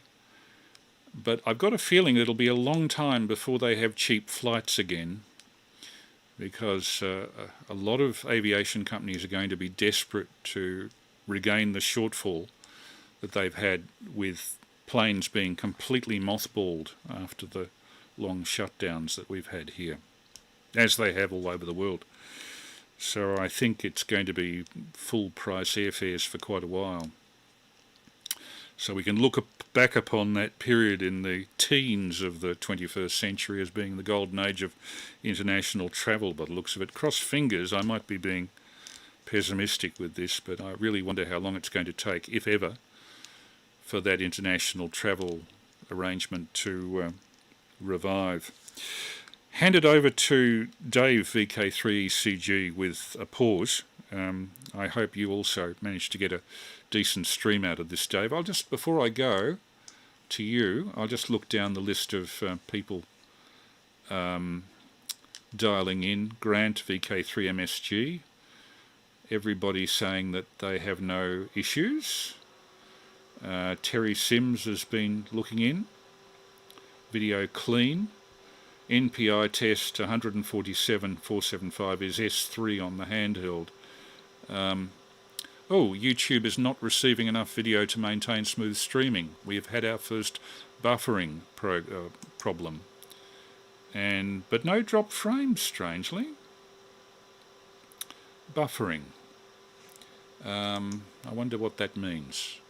YouTube is not receiving enough video to maintain smooth streaming. Viewers may experience buffering. So we still have a few problems, but I think a lot less than we've had in the past, and I'm obviously able to run 1080p without too much trouble. Over to you, Dave. Sorry to hog it. VK3ECG and group VK3AML. Yeah, VK3AML group VK3ECG. Yes, fantastic. What a great show. And yes, nothing untoward in the stream at all from my point of view. In fact, I'm still following the stream now, and even I heard you saying about the buffering. I'm not seeing anything, and I should have allowed for at least a minute now. I'm not seeing anything different in the on the YouTube stream at all. So even when it was buffering, you weren't actually. I haven't appreciated any difference in the video. Obviously, I've got the audio turned down, because I'm using the radio. But no, that all looked fantastic and great to see Christchurch again. It is one of my favourite places that I've visited in the past, but I haven't been there for a long time. Been there for a couple of conferences in the past, and been shown around by a very esteemed New Zealand forensic pathologist there, who's still around and still working. And but again, he and his family, obviously significantly affected by the earthquake.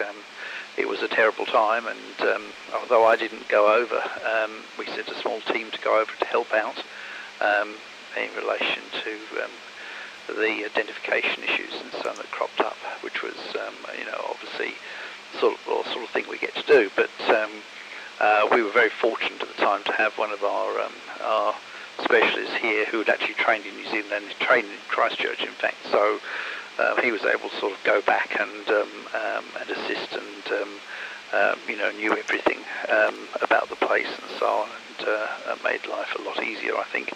But yes, an extraordinary place. I actually like the certainly the Ferrymead place with the cars. I'm very intrigued by the car carrier with the Morris 1000 coming off the aircraft, because that's exactly what I recall my father doing when we went over to Europe from the UK. I think I can't think where we flew from now. It might have been Southampton or something, but we actually took not a ferry but one of those DCs over, the car carrier, and literally with the nose opening up. And I remember it vividly because it was my first trip in an aircraft ever. And my father, who'd been in the RAF, actually spoke to the pilot and got me a chance to be in the cockpit during the flight. And I recall that as we were coming into land, they suddenly realised that I was still standing there between the pilot and the co-pilot. I must have been about, I suppose, 8 or 9 at the time, on the flight deck. And they were in there landing, and they realised they had no time to put me back in the seat in the plane. So I was given the sort of engineer's seat.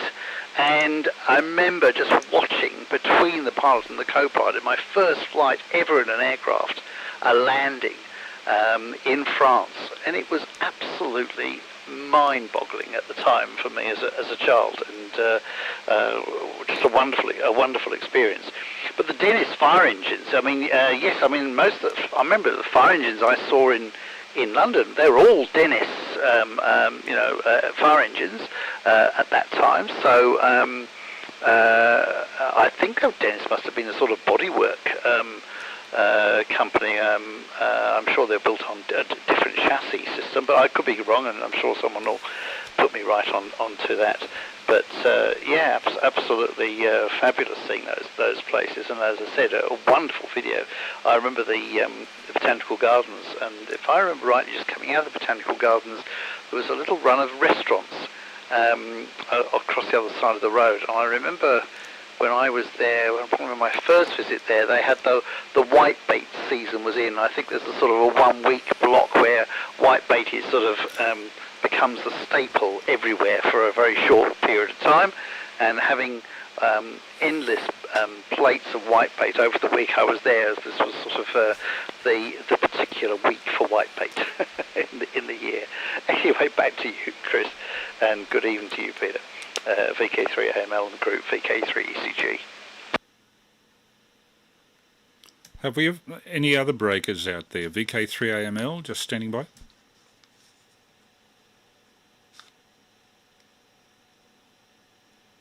Now, in view of the number of people on the stream, I'm a bit surprised that so few have come back. Probably a lot of people were watching on the stream. I saw it got to 25 at one point. Good heavens! Just goes to show if the material can be put out there reliably, people will watch. Whitebait, yeah, that's something that I order frequently from Greek restaurants. Whitebait cooked in oil can be absolutely yummy. Probably not all that good for you, the crunchy bits. But I was very impressed by the fish and chips that you could buy in New Zealand compared to the average price they are over here. More attractive in price and a better range of fish. And perhaps that's an indicative of depleted fisheries in southern Australia. Too much demand, not enough restocking. Yeah, Christchurch is certainly a special sort of a place, isolated in world terms, the capital of the South Island, so a lot of facilities that are there are not elsewhere in the South Island. But what particularly impressed me was the way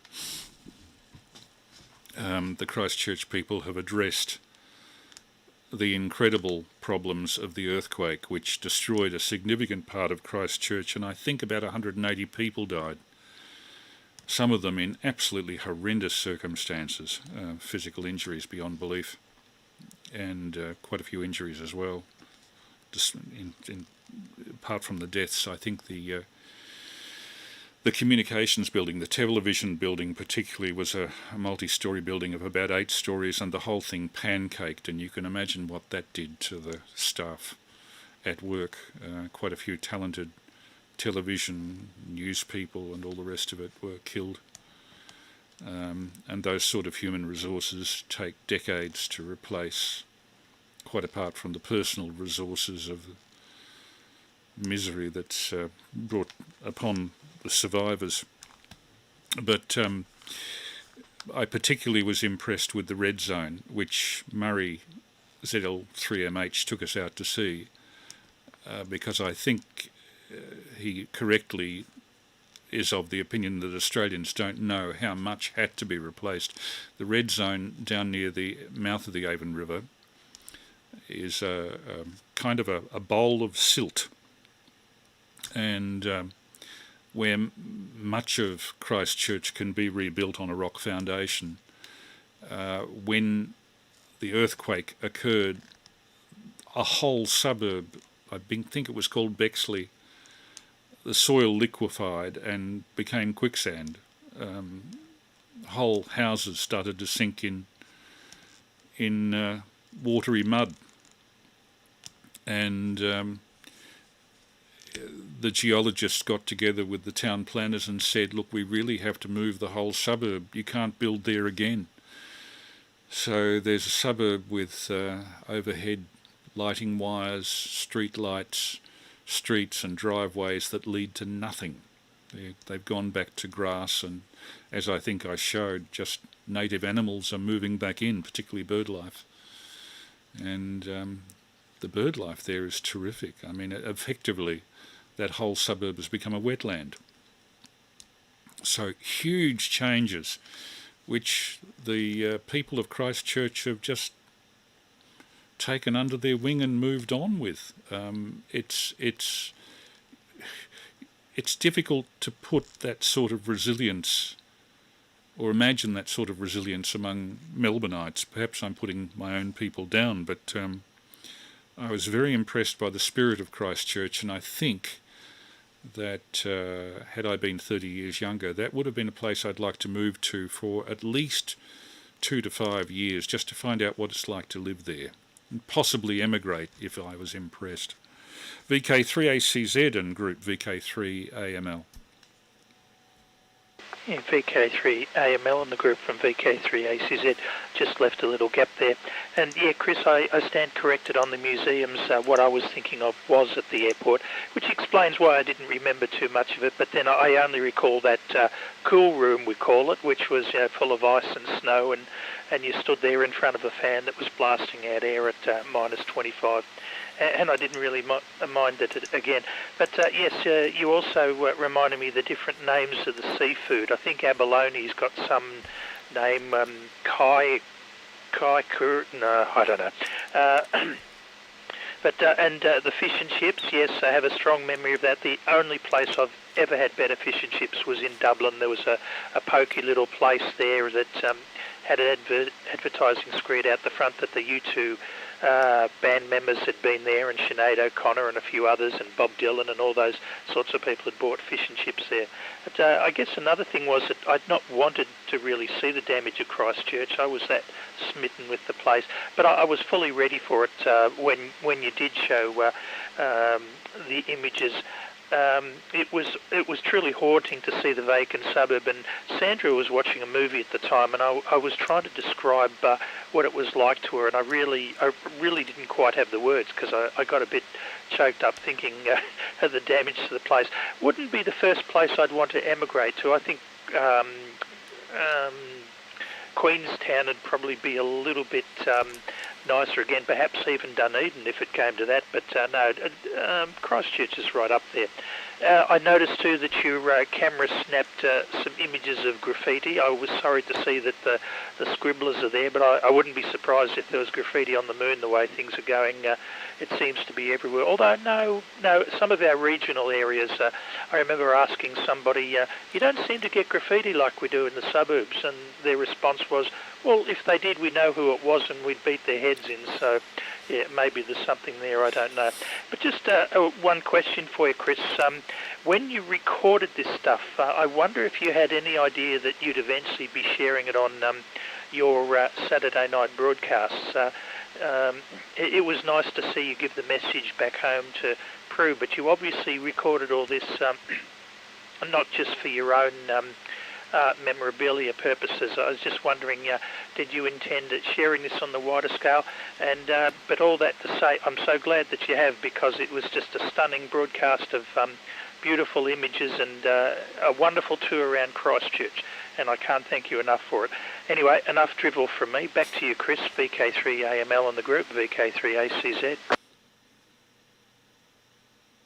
Well, thanks for that, Pete. VK3ACZ and group VK3AML. I was intending to make it into a series of YouTube clips of no more than, say, 4 or 5 minutes each, and to shoot a lot more than I ever used, never foreseeing that YouTube Live would become available, or that NBN would happen, or that it would be possible to stream 1080p. And I was very tardy with the editing of this material because I had no ready audience for it. So it remained, actually a lot of that stuff that I showed tonight remained completely unviewed from the time I shot it until a few moments ago. Because you tend to do things if you have an audience for them. I put together historical collections of film for presentation at U3A. When I say historical film, I don't mean feature films or entertainment. I mean newsreels and documentaries, because people are a lot less aware of those, I think, than of fictional film history. Everybody knows about the Blue Angel or the Jazz Singer and films like that, but when it comes to British movie tone news of 1929, who would know all the wonderful stuff that's on that, the material that actually happened that didn't require fiction? And so I put that together and I screen it for audiences live, because I can't transmit it over the internet because there are copyright implications. But I can show it to a private audience of a historical society or U3O or Probus group or whatever, because the educational side of copyright covers that, and the fact that it's not open to the public, that it's admission by membership of the club or the Probus group or whatever, puts it in a special copyright category. But I can't show it over YouTube Live in general unless it's very old. And that Shackleton film from 1908 is indeed very old, like 113 years.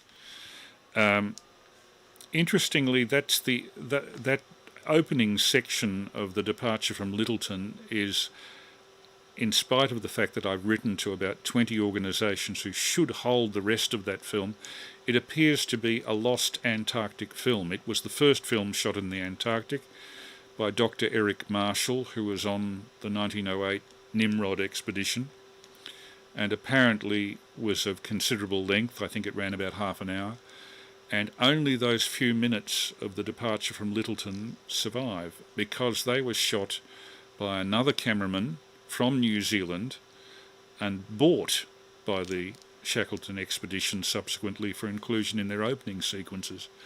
But now that appears to be the only part of that film surviving. It's tragic.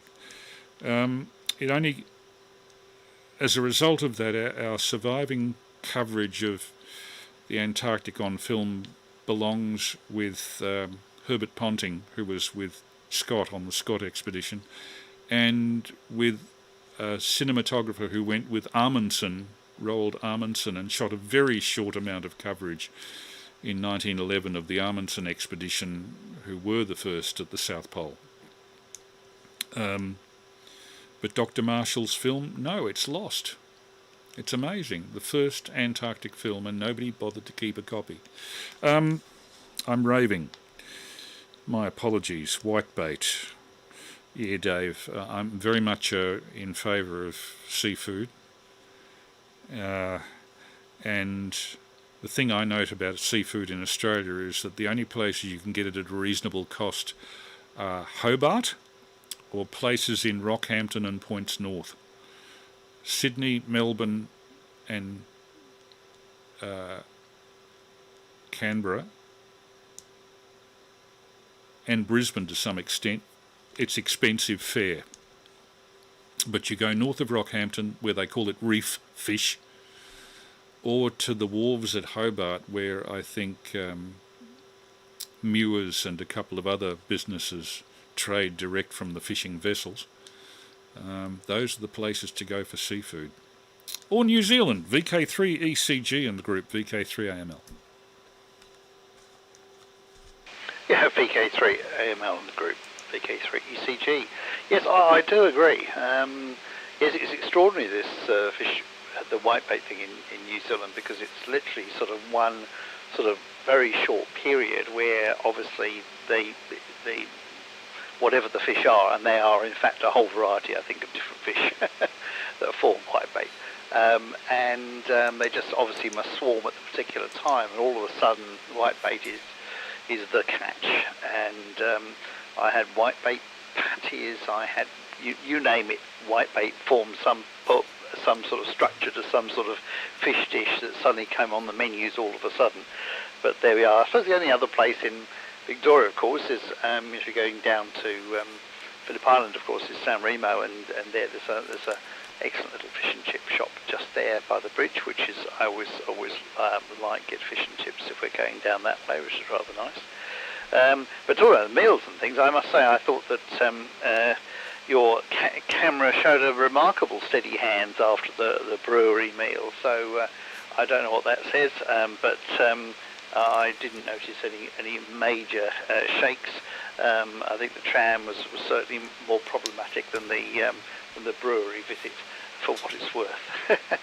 Now, I'm not sure about Queenstown though as a place in terms of place to be. I mean, it is a very, very attractive place, there's no doubt about it, but the way it gets overtaken by tourists in the summer is extraordinary.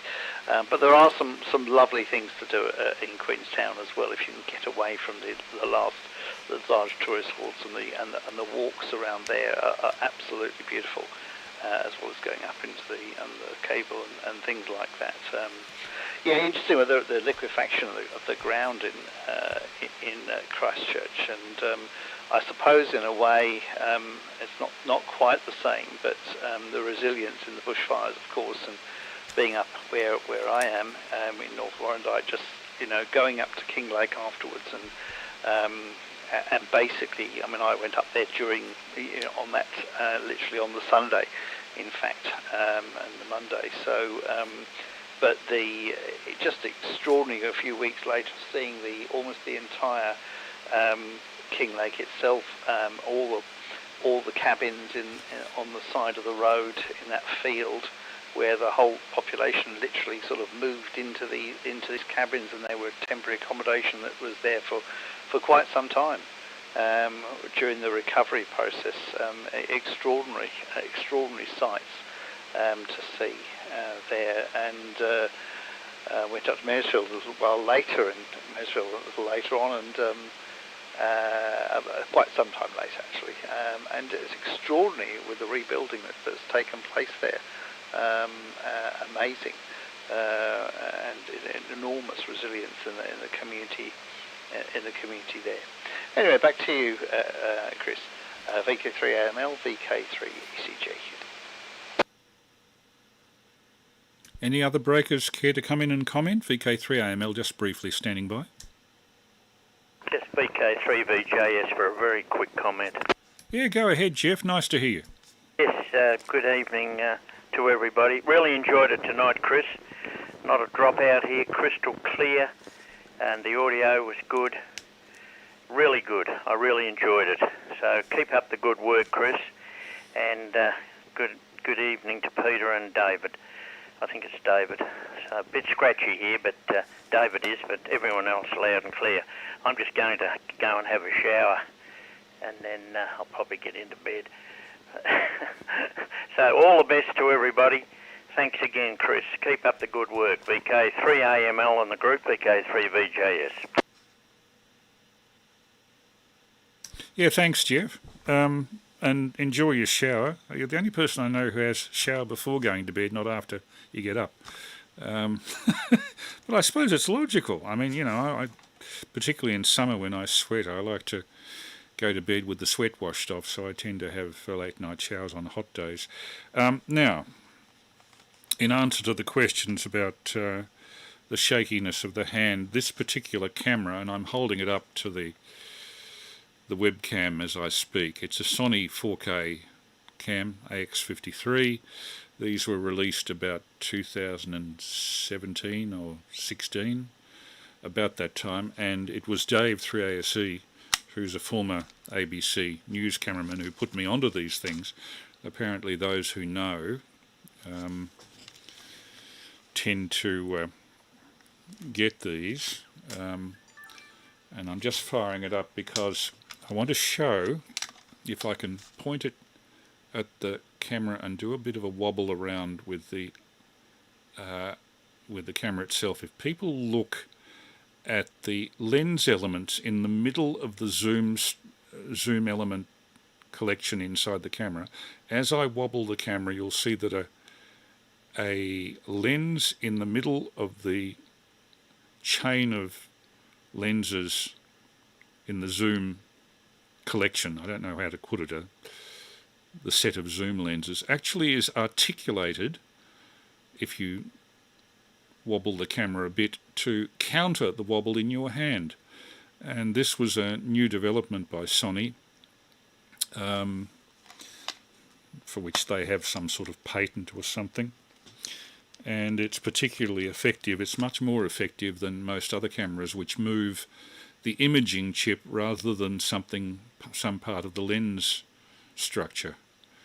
And from that point of view, if you have a steady hand, this can look as good as something that you shoot on a tripod. And when you're in difficult situations or on foot or on a hike, this certainly is a great way to go. Cost me about, I think, $1,200, but I've had it now for about 4 years, and I can thoroughly recommend that particular piece of equipment. Dave has another piece of equipment that's even more spectacular for its hand wobble compensation, and I've just forgotten the name of it. It's like a little stick with a tiny camera in a gimbal on the top. Osmo Pocket, that's what it's called, OSMOPOCKET, the Osmo Pocket. It has no zoom, but it has a medium distance, medium focal length lens in it, so that you can walk around with this thing holding the stick, which is where the electronics and the battery is. Tiny, absolutely tiny. And if you go to a demo, for example, and want to get a shot of the demo, you hold your hand up above your head with the Osmo Pocket extending above where your hand is, and effectively you've got a camera up at about 7 feet looking over the heads of all the other demonstrators or rioters in the case of the anti-vax mob, if you're that way inclined. Incidentally, just on anti-vax, a number of friends have taken a stand against being vaccinated just purely on the basis of the freedom aspect. I have, and the person concerned will know who I'm talking about if they're watching. How can I put this? I respect your right to refuse vaccination, but I would appreciate it, considering that I'm 67 years old and I'm in the potentially COVID fatal age group, if until you get vaccinated you please stay away from my house. I'll meet you in the open air, no problem at all, but please, from Prue and my points of view, if you choose not to vaccinate, do not visit us, please. You have the right to refuse vaccination, but we have the right to refuse you access to our home, because I really feel that people that do not vaccinate at this stage are potential carriers, and I just can't afford to be near those people. I don't know how other people on the group feel, but perhaps if I hand it round to Dave, you could fill us in there. I think most people who are not into conspiracy theories are getting vaccinated. I got mine fairly early as a result of the late Tony Sanderson's daughter, Rosie Sanderson, now Rosie Gentle, Dr. Rosie Gentle, being a GP, was able to get us the AstraZeneca fairly early. And so by the middle of September, both me and Prue were fully vaccinated, double dose.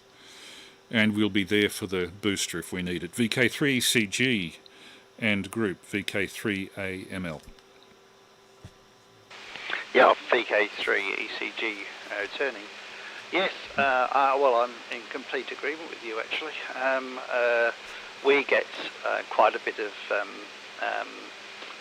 flack. Well, not as bad as some of the sort of medical and advisory epidemiological people on TV, but certainly I've been looking at some of the feedback on some of the medical websites and medical news sites recently, and there's a lot of abuse, including doctors at clinics talking about, giving vaccines and being harangued by people with loudhailers in the streets and things like that while they're working, so that the entire, sort of patient group that's queuing up for their vaccines are being inundated with these almost I suppose hate speech type stuff that seems to emerge, and we've been receipt of a few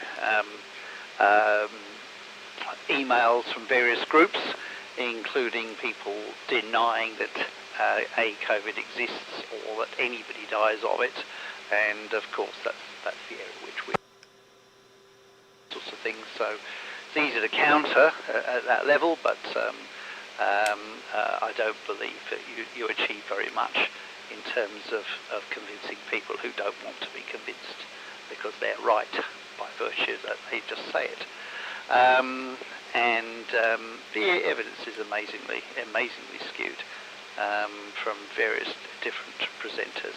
And I think there's a general misunderstanding of science, and I think that's the extraordinary thing, is that at one level people rely on the science, but only the science that they want to rely on, and the concept that you have to evaluate everything, and that everything, if you like, is going to be subject to appropriate scrutiny, and eventually that's what the scientific sort of method's about, is that everybody challenges, and eventually you settle down to a new sense of knowledge. And really, to a large degree, we have resolved most of those sorts of issues. There are, of course, really new, interesting issues emerging about the state of the third vaccine issue that's coming up for booster type things, and there's some interesting new literature emerging on that. But absolutely, it is amazing the sorts of views that are still out there. I actually got one of those little Osmo Pockets, by the way. I got it a few years ago, and absolutely fantastic in terms of moving around. Of course, what you miss out on is the ability to zoom, and the fixed lens means that it's medium wide, so you do suffer a little bit from that. But in terms of being able to move rapidly, and it's extraordinary. I was out at Healesville Birds, the sanctuary, with the bird display, the raptor display, and with the relative from overseas. This is why we could have relatives from overseas here, and I was actually able to follow a complete swoop by a bird, really from one end of the auditorium there to the other, just literally catching it, and it's medium wide, so the focusing wasn't too bad, but it stayed in sharp focus the whole way through. So really quite an extraordinary camera to use. Takes a little bit of getting used to, but in terms of panning and things like that, but absolutely excellent. And the only other ones I've used in more recent times has been some of the new 360 cameras, which are absolutely amazing.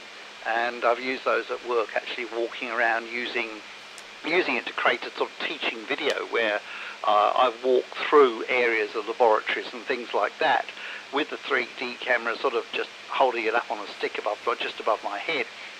And the film at the end can then be used by somebody who can watch it, but they can also pan and move and zoom in on all the areas I'm talking about as we walk through. So they have a really interactive video that they can actually engage with, and look at different things, including bits I'm talking about, but bits I have just talked about, which is absolutely a fantastic tool for that sort of teaching exercise. Anyway, back to you, Chris. And I think probably, well, try to put it back to Peter quickly because I think, Peter, you missed out on the cycle because Jeff was there. And good evening, Jeff. I'm sorry, I could hear you just, but I'm scratchy with you and you were scratchy with me. I think that's the way. Anyway, back perhaps over to you, Peter, very quickly. VK3ACZ, VK3ECG in the group. Yeah, okay, Dave, I'll take it. VK3ECG in the group from VK3ACZ. And good evening to you, Jeff. No problems about hearing you. You're full red jelly beans at suburban Baronia. And, well, a couple of things. First of all, the COVID deniers and all that, should it come really as a surprise to anybody? I mean, after all, there are people that absolutely swear black and blue that the moon landings were totally faked. And I'm persuaded that the technology doesn't exist today to be able to fake it, like that you'd have to have radio signals coming from a particular point in the sky that moves only in direct motion with the moon. You know, we just can't do it. And I don't ever cease to be amazed by those people that look me squarely in the face and in all seriousness say, no, it was all filmed in a studio. You can tell by the way the flag moves in the wind, and oh boy, yeah, enough of that. The only thing, Chris, is that if we're already vaccinated, do we really need to fear somebody who's not vaccinated? I mean, what aren't we buying our insurance against it? But again, I don't know. Look, I'm double vaxxed, so Sandra. I'm part-time carer for a lady who, well, Dave, you'll understand. She's the most poorly controlled diabetic I've ever seen. She's got gangrenous toes. She has multiple organ failure, well, the PSC. She's doing 3 times a week dialysis, vision impaired. You know, real sorry story of every kind of imaginable illness. And a tumorous lesion on her spine that reduced a lot of her mobility and was operated on after there'd been significant nerve damage, so she's not all that mobile. It's with a great sense of relief that I was able to take her for a Pfizer vax because she wasn't actually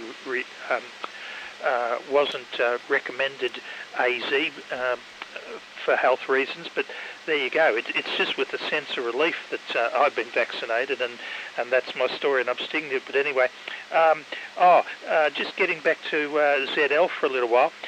Chris and Dave, they're strange over there. Black swans are a delicacy. Same as I was there with somebody who, admittedly, he was of Islander origin, but he threw the tail of the crayfish away and ate the head end. These little things make me laugh. And by the way, Dave, I had a really good chuckle when you talked about Chris's steady hand after the liquid lunch. That was a good one. And I also take your point about Queenstown. Yeah, just because it's picturesque, it probably wouldn't be the best place on earth because of the tourist factor. But there you go. And a couple of things just away from that, bit of housekeeping for you, Chris. The club on-air meeting on Monday on RAJ, or for us that'll be RSU. And I'll just quickly, this week I got my first contact with Peru. I was rather, on 20 metres, I was rather pleased about that. I only got a 5x2 from the guy, but as I keep telling everybody, if that first number is a 5, surely it doesn't matter so much what the second number is. It's that number 5 coming up first that's so good. And we had a big CME on Tuesday afternoon. I experienced the break-up or the reduction in the maximum usable frequency and the and all that sort of stuff. I did, although he was horribly distorted, I heard good old Ron ZL, is it 3 or 4? Oh, RMF. I think it's 4, ZL4 RMF.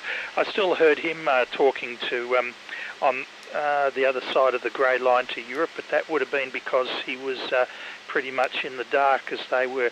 And I did, when Melbourne descended into darkness, I got a beautiful 20/9 contact with Washington, D.C. Well, actually it was Maryland. He was in the next state, but just across the river from Washington, D.C. on 40 metres. So that's a bit of fun. Anyway, yeah, back to you, Chris. And I all that to say, I do share your concern about the deniers, and it's incredible in this day and age that, I mean, but you've got two separate issues, haven't you? You've got the issue of people not wanting to be told what to do by the government, and then you've got the others who, don't believe COVID is real. What can you do? It just defies, anything we can say about it. Back to you, Chris, VK3AML in the group, VK3ACZ. VK3ACZ in the group, VK3AML. Well, as you say, there are two issues. The anti-vaxxers that are against it because they might be injected by nanobots, or that it kills people, or that there's a toxic tie-in with 5G, I have no time for. They're just thickheads. However, those that see it as a freedom issue, I strongly disagree with them on every possible basis, but we live in a democracy and they are free to take that attitude if they want. But I point out, I am free also to avoid contact with them if they have a greater potential as a carrier. Now, just because I've got the vaccination, so Rosie Gentle, Dr. Rosie Gentle tells me, and several other doctors have told me, it doesn't ensure that I won't catch COVID. It ensures that I probably won't die of COVID. But I don't want to get COVID on any bloody basis. I don't want to get a cold for that matter. But a disease that has long-term effects on virtually every body, every organ in the body, particularly at age 67. I hope I have at least another decade to go. Now, I don't want that decade to be impaired by breathing difficulties or COPD or anything of that nature. Heaven knows I swore off cigarettes when my father died of it. And while I respect the right of people to smoke, they have to respect my right to move away from them because they pong. So yeah, it's a two-edged sword. The freedom aspect, I know that that's been a major difference between people with laissez-faire attitudes, and I needn't tell you which party that is, and people who have collective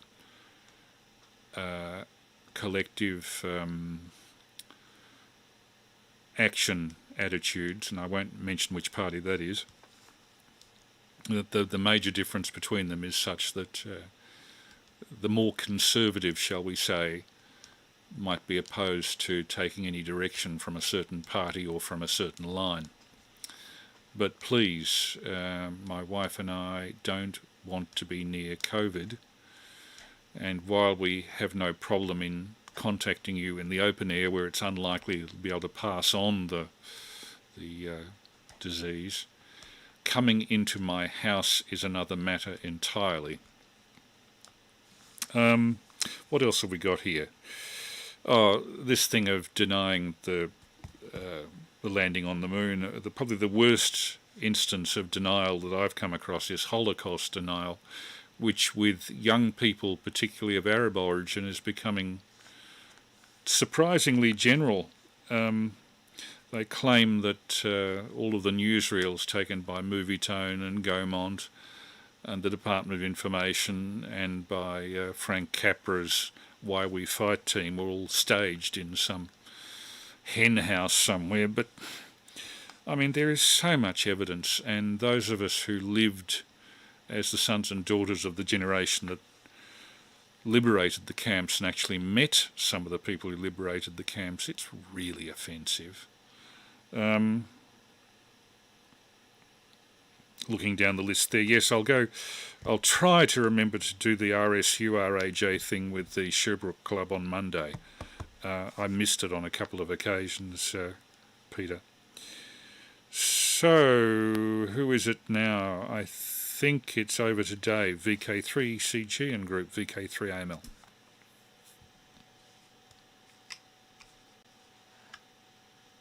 VK3AML, VK3ECG. Picked up the wrong microphone then. Occasionally. Yes, yes, I'm with you and sympathetic to those issues. We do live in challenging times in terms of the context of scientific truth, and it's very difficult when you've been brought up in that sort of scientific evaluative field for all of your life. In a way, I'm not opposed to postmodernist thought in relation to analysing social scenarios. I think that can be quite interesting, but it doesn't tell you the whole truth. In the same way that sometimes, pure science doesn't tell you the whole truth from a human standpoint, and there is much humanity to be added to some of the pure science when it gets applied to our society and our community, and you do need to temper some issues, but the tempering can only go so far, I suppose, is the way I would look at it, I suppose. Yes, looking back, U3A talks. Yes, I've got been asked to do a U3A talk. Done a few actually over the last few years. So I shall. If you have interesting things that you like to talk to U3A about, Chris, I will mention you in dispatches the next time I'm doing something of the ilk, because I know they're all often interested in getting people to talk about a whole variety of different things. I've done them in a few places actually, but mostly I talk about the real world versus the fictional world of forensics, because that's usually quite a nice topic, and people can identify with it because they've watched the same the TV shows. I have to say, I don't watch a lot of those TV shows because sometimes they irritate me, but sometimes they're good. They're just good fun. So I'm not so bothered, I suppose. Yes, I was just talking about the. I think Peter, you were talking about the coldest places you've been in that cold room. Yes, I remember that room, and I think the coldest I've ever been to. Well, apart from when I went to Tromsø in the northernmost part of Norway, which was in the middle of summer, so it was 24-hour daylight, but was absolutely freezing with snow on the ground still, which was a fun trip, and completely fortuitously, we were just walking up to a very interesting sort of viewpoint at Tromsø and bumped into the neighbour who lived 2 houses away from us in Melbourne, who was over there visiting her daughter. And I had no idea that she was going to be there, and she had no idea that we were going to be there. So you travelled so far across the rest of the world and to find someone who you lived 2 doors away from, which I always thought was extraordinary. But and the only other time I think I had a really low temperature was actually in the UK, and it was I think it was a snap winter. It must have been, I suspect, 1979, something like that. And I was in the middle of England, Notting, which is probably as far as you can get away from the sea in the centre of England, if you like. And so, and sometimes you could get extraordinarily cold temperatures. And I think it got down to -9 or something like that one morning. I remember driving my car around the ring road to the hospital I was going to, and my radiator froze, and that was already running on 50 or 60% antifreeze, and it still froze solid, and I had to abandon the car and come and pick it up later. Fortunately, it didn't rupture the radiator or anything like that. Anyway, back to you, Chris. VK3AML and the group VK3ECG. VK3ECG and group VK3AML. On one of my screens, I'm seeing occasionally no data comes through, and occasionally it's running full. I assume that the fact that I've got 30 to 60 seconds worth of latency means that whatever's going on there is being made up for by the latency in the stream, because I can't detect any drop frames on my OBS software. So what's going up there is, if I was running with low latency, I might run into problems, but apparently not. So it looks like I've got everything. I'll just take notes on the settings for the video for YouTube live stream this week and try to keep to them on subsequent weeks. I'll just have to put up with the long latency involved, which makes duplex operation difficult, or people who can only hear people on VHF via the stream, they get a delay, so it's difficult for them to respond. What can we do? I suppose what I can do is to slowly reduce latency over subsequent weeks and see what the effect is. Run a risk. Live dangerously. Now, Peter,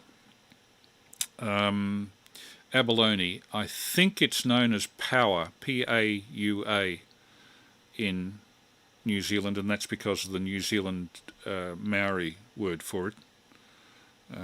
You don't see mother of pearl shells, as we call them over here. You see Paua shells with that sort of a opalescent effect on the inside of the shell where the animal used to be. Now. 360 cam, very interesting. A friend of mine has one, but it's only relatively low definition. It's definitely nowhere near 1080p resolution as you pan it round. It's nice to be able to see right round, but it's not terribly clear. So I'm just curious as to what sort of cameras are available there and what sort of price they are, although I can't see any particular personal usages for them. The two cameras, the cheap cameras that I use, are this Sony AX53, which is a more or less conventional 4K Handycam, and my Sony stills camera, which is a smaller, it's point and shoot, but it's top end point and shoot. RX100 Mark VI, I think, is the actual Sony name for it. I keep to Sony gear because the files are interchangeable between one camera and another, and my Sony Vegas editing software is compatible with both of them, needless to say. One of the members of our stream just draws attention to the iffy nature, I suppose you'd call it, of some of the vaccines, like the AstraZeneca. If I met anybody or even heard of anybody that I knew out of the hundreds that I know in my age group who had had any trouble at all with AstraZeneca, I might object to it.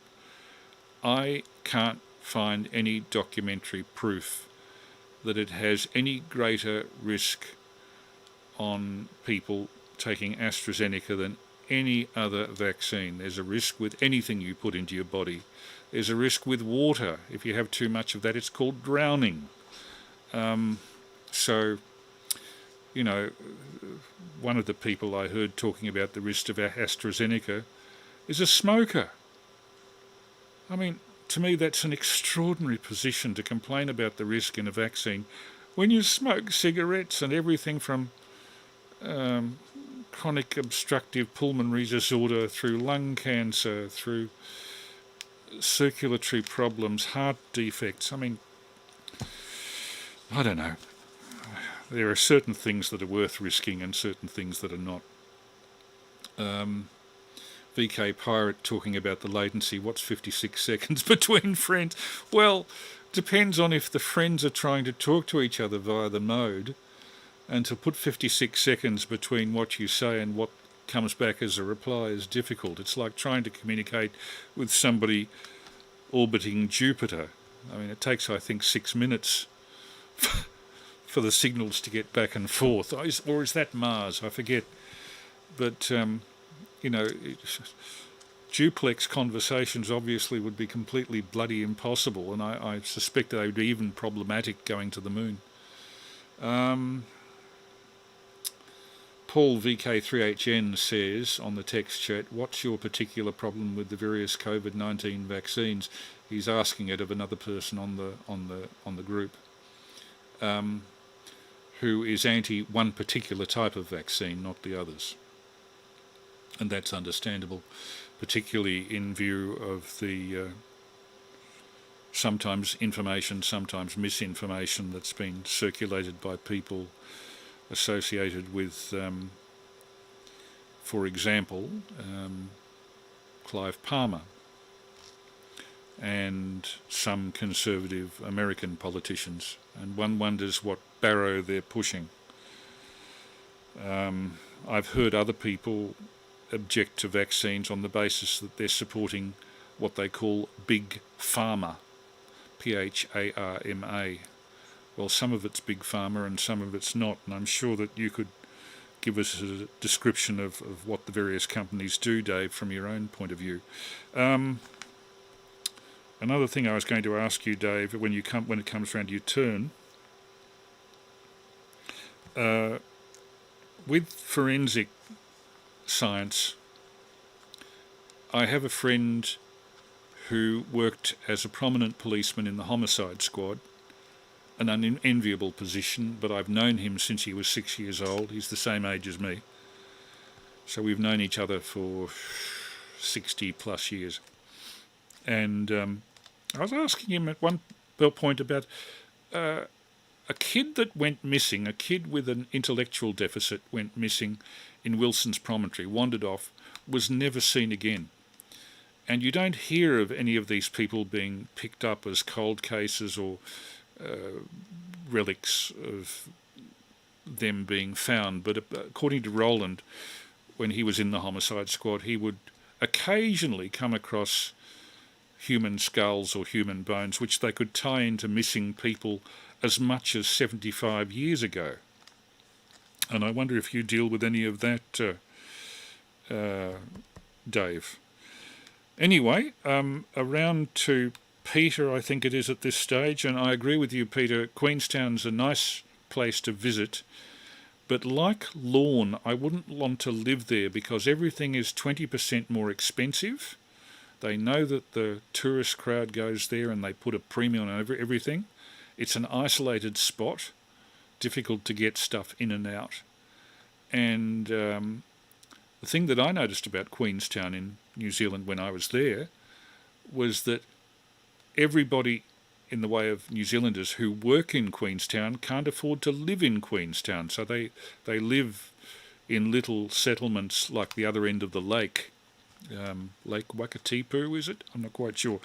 Round to Peter, VK3ACZ. So Queenstown wouldn't be my choice. I would probably choose between Invercargill and Christchurch, judging on what I've seen. Dunedin is a university town that goes to sleep at 6 p.m. I find its complete lack of night services disturbing. You can't even get a hamburger after 6 o'clock. VK3ACZ and group, VK3AML. Yeah, VK3AML and the group, VK3ACZ. Fair enough, Chris, that works for me too. I'll go along with your advice. Tell you what, I sure would like to emigrate. There are so many things. Goodness, I even remember going to Hole in the Wall once when I was in Oamaru to see if my pay had gone through, and looked at the amount and, oh my goodness, I've been overpaid. And then I remembered, oh no, that's the New Zealand dollars. But mind you, I know that a long time ago in the 70s and the like that things were way more expensive than they necessarily would be now. And one of the things I liked doing while I was there was comparing prices of everything, and there was pretty much a parity, or there are certain products that were even cheaper over there. So yeah, all that to say, very attractive place. And your film footage, oh goodness me, when you flew over the top of Mount Cook, that was just special. I've been fortunate a couple of times to get over there in daylight and see those snowy Alps, but just absolutely spectacular, aren't they? Now, yes, and you're right about the power shells. That's right. That as soon as you said it, it came back to me. In terms of the people who don't believe in COVID at all, shouldn't come as a surprise at all. We know that denial is a very powerful thing in the human psyche. It serves all sorts of purposes, usually not for our good. But I'm reminded of things like, people who have great faith in astrology, for example. I mean, what planet could you possibly live on? Jonathan Edwards was one of these cold readers who pretends to be talking to dead relatives and all that, and it's absolutely laughable, even with half a brain, when you look at what they do. If spirits are going to talk to them, surely they'd use more than just the one letter of the name and constantly refer to things like disputes over wedding rings, which happens all the time. But I'm reminded of a current affair program, and I'm almost scared to mention current affair, but they had one of these people got a group of folk and did the cold reading on them, claiming to be contacting their dead relatives, and at the end of it all, he explained to this group of people that he was just cold reading, and it was all just a sham. And you know what? The people en masse refused to believe him. They insisted that no, he had been talking to their dead relatives. So all that to say, it shouldn't come as any surprise that vaccination is getting the opposition that it is. And yes, the 5G one is a good one. And what do some of them do? They burn down towers that aren't even 5G towers, such as their want of things to do. And Dave, you mentioned something about being super cold. Someone described to me once that when you get below about -30, it apparently hurts to breathe. Not that I want to experience that sort of discomfort, but I would love to be able to say that I've been to those sort of super cold conditions. And I was even envious of you when you talked about being in Norway, where it was 24 hours a day daylight. Imagine it would be rather difficult, but again, it's an experience I haven't had. And one last thing for this over, Chris. Thought of you today because I had the satellite pictures of San Francisco out, and I was looking for those naval ships that I saw so many of out the window of the train as we were heading towards Emeryville from inland.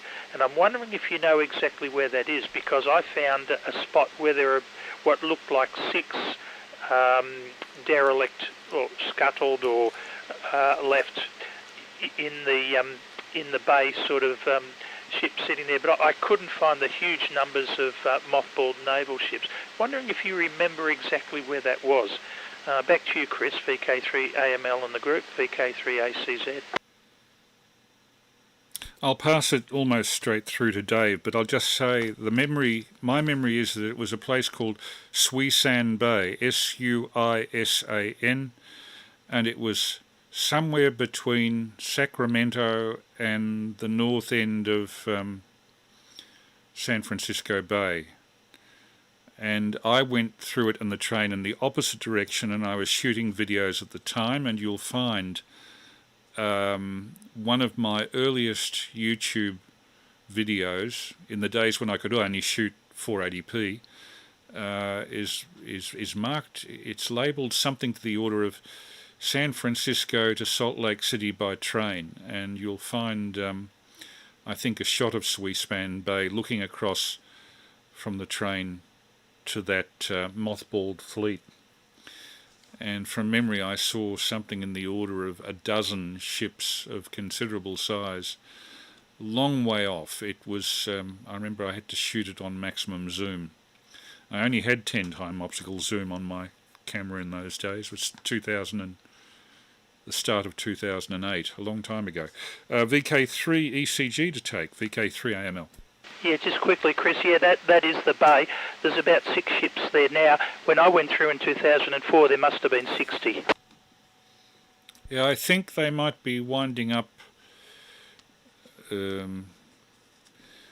with all of the sabre rattling in China, something. Maybe they're dusting them off, I don't know. Anyway, round to Dave. Yeah, VK3AML and group VK3 ECG. Yes, no, I'm fortunately one of those places I've never been to, and I do regret. I must try and get there sometime. It's certainly one of the I keep hearing from my friends and colleagues who've been San Francisco way and have really enjoyed it, and but never quite got there for a variety of reasons, I think. Yes, I'm sure we've talked about the same person. I don't know another Roland who is in the homicide squad, but I certainly know Roland well and work with him on many an occasion. And certainly we'd get involved with those cases.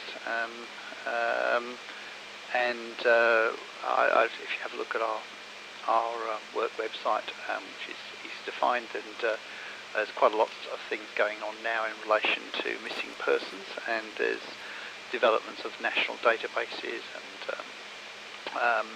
modern techniques and so on. And we've recently had a good pick-up on something that was someone who was missing for many years, and identified them using some of the genealogy testing systems and so on. So comparing with other genealogy sites and finding people who might be remote cousins, and then going back to those people and saying, well, has any relative in recent times gone missing, and actually being able to work out people's identity of remains and things like that. So that's something, yes, we do quite a lot actually. And actually this time of year is always a danger time for us, because this is when people get out to dig up their gardens in spring and plant things, and particularly people who've moved into a new house and they dig up things and they discover bones, and normally it's just a barbecue from years and years before, where people for some reason bury the remains of barbecue in the garden. I've never quite understood that. We just put it in the bins. But anyway, they do, and people bring them in little carrier bags and to us, and we say, yes, well, that's lamb, or that's pork, or whatever it might be, and every now and then it isn't. So you get all kinds of things. I've even had people bringing in vulcanite dentures from pre-war, where they've dug them up in the garden and they think there must be a body buried somewhere, but they're actually one of these really unusual early forms of denture, which can be quite brittle and actually quite different from sort of modern dentures today. And so they've not seen them before and think it might be part of somebody. So we get those sort of things from time to time. Yeah. No, it's always difficult to get into the issues around vaccines, and as you rightly said, Chris, it doesn't matter what you use or what drug you use or what medicine you use, everything has a risk. It's all about balancing risks and making choices about risks and helping people make choices about risks. There's every vaccine, every drug, every medicine, every food substance, if you like, has got a risk associated with it, or a potential risk associated with it. But they have their benefits as well, and it's about balancing them all out, and you need to get the right advice to do that.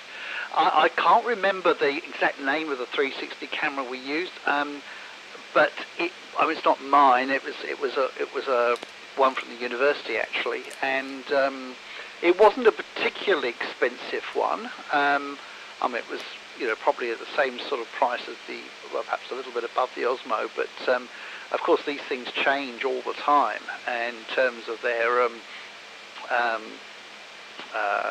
the features and so on that they have. I think this one looked like it was a flat greyish box with a lens on each side, really, so it had sort of like two fisheyes in effect. But you're right, the resolution of it wasn't as great, so when you did zoom in on an area, you did lose resolution. But it was still, I think that the nice thing about it was that somebody could be listening to you walk around and talk about things, but also in watching it, they could also explore it themselves. So you had this sort of sense that if you're going on a tour, when you go on a tour, you might be looking at what the guide's talking to you about, but you might also be looking in other places as well, and catching up and following something up in a bit more detail, or wanting to look at something that was talked about a few moments ago. So that I think that interactivity is the real benefit, even if the overall video quality isn't quite as great as a straight sort of 4K camera with a reasonable zoom and things like that. But it's certainly the way of doing those sort of presentations. And of course today it makes it a much safer environment for people. We don't want people to be walking through these sorts of laboratories and so on all the time. It's problematic for a variety of reasons, including DNA contamination, having people walking through, which you don't want. And secondly, of course, there are, in any sort of laboratory, risks for visitors and so on. You want to reduce those things, but giving them an opportunity to really interact themselves, I think, is really valuable and really important when you're trying to show somebody what's what. Back to you, Chris, VK3AML and the group VK3CG. Yes, well, I can imagine if you want to take people on a tour of a place that's difficult to get at, a 360-degree camera. For example, if you're a caver and you're going into some cave that requires you to squeeze through 15 feet of tube that's no more than 18 inches wide, and at the end of it there's some enormous cavern, that'd be an incredibly useful place to use one of those 360-degree cameras, or taking people on a walking tour of a building of unusual architecture. But I very rarely get that sort of a thing. I did when I finally got the AX53. I'd seen 4K generated by some cheap cameras, but that was the first time I'd seen video in 4K and reproduced as 4K from a really decent camera with a decent viewing screen. Screen in front of me at the moment is a 4K screen. I actually, following getting the camera, I thought, well, I'd better be able to check the quality of my own videos, so I got a 4K video card for this big computer, plus the 4K screen. Didn't cost a huge amount by the time I got it. In the old days they were incredibly expensive. Now they're almost a standard price. And 4K to me was a revelation. Even reduced to 1080p, if you're shooting in 4K and editing down to 1080p, you produce really good 1080p. And I think that's probably one of the things, Peter, that you mentioned, looking at those films of that we shot from the plane, looking down on Point Cook and Patterson Lakes and South Gippsland. The amount of detail that you can see suddenly becomes important, whereas just looking at a head and shoulders picture of somebody you're talking to, you could do that with 240p and still get away with it. But for views, wide views, high def really comes into its own. And just for future weeks, Peter, if you're interested, Mike and I did do the Christchurch to Greymouth Transalpine train, which I filmed in 4K, which I can probably put on a subsequent week. We also shot a lot of 4K footage at a place called Lauder. And the trouble is that might get into political hot water with some of my audience, because Lauder is the site where Mike worked for a while when he was with DSIR, I think, the equivalent of CSIRO. In New Zealand, in a rural study. They had an auroral monitoring station at Lauder in the middle of the South Island. Now that is the National Institute of Water and Air, NIWA, their atmospheric monitoring station principally for CO2. And this is where politicians have made it political rather than it being purely a scientific subject. But there it's the science, and I wandered around that station as Mike had formerly worked there. We were welcomed back as past alumni, even though I was not associated at all. The fact that I was with Mike was great. And Dan Smale, one of the scientists there, took us through the various optical LiDAR equipment, the radio sonde stuff that they sent up to take air samples in the upper atmosphere, and various other pieces of highly technical equipment that allow them to monitor worldwide CO2 levels in the atmosphere and other greenhouse gases, just purely from the point of view of measurement. Nothing to do with politics at all. What the politicians do with the measurements is another question. Vaccination, I think we've covered. Interesting, Roland. Roland and I were went right through primary school together and became firm friends in our teens, and somehow drifted apart, Dave, when we got to our 20s. I became a bit of a student radical, and Roland went in the other direction politically, and we still are at poles apart politically, but I like the guy. He has a strong set of values, not all of which I share, but nor do I share his interest in cigars. I draw the line on that. He can enjoy them, but enjoy them away from me. Looking down the list of other things to mention. San Remo by the bridge, I know the fish restaurant you're talking about there, and I think San Remo's a fishing village, really. When my wife and I visit Phillip Island, we frequently stay at San Remo because the prices there are much better than they are at Cowes for accommodation. Okay, I'll hand it round to Peter, VK3ACZ, with a pause for anybody else who might like to break. And a great sense of relief that this experiment in 1080p streaming has been a success after all of the changes of Ethernet cables and modems and connections from modem to the street. We've finally got there. VK3ACZ and the group VK3AML. Yeah, VK3AML and the group VK3ACZ, and I assume that's Roland Legg you're talking about, if I've got the right person. Yeah, he looks like a scary character from the short interviews you get on news programs and the like. Roland doesn't quite do it for me. He strikes me as the sort of guy that I wouldn't be too frightened of in interrogation. Mind you, I guess they all get scary when they drop the phone book on their head.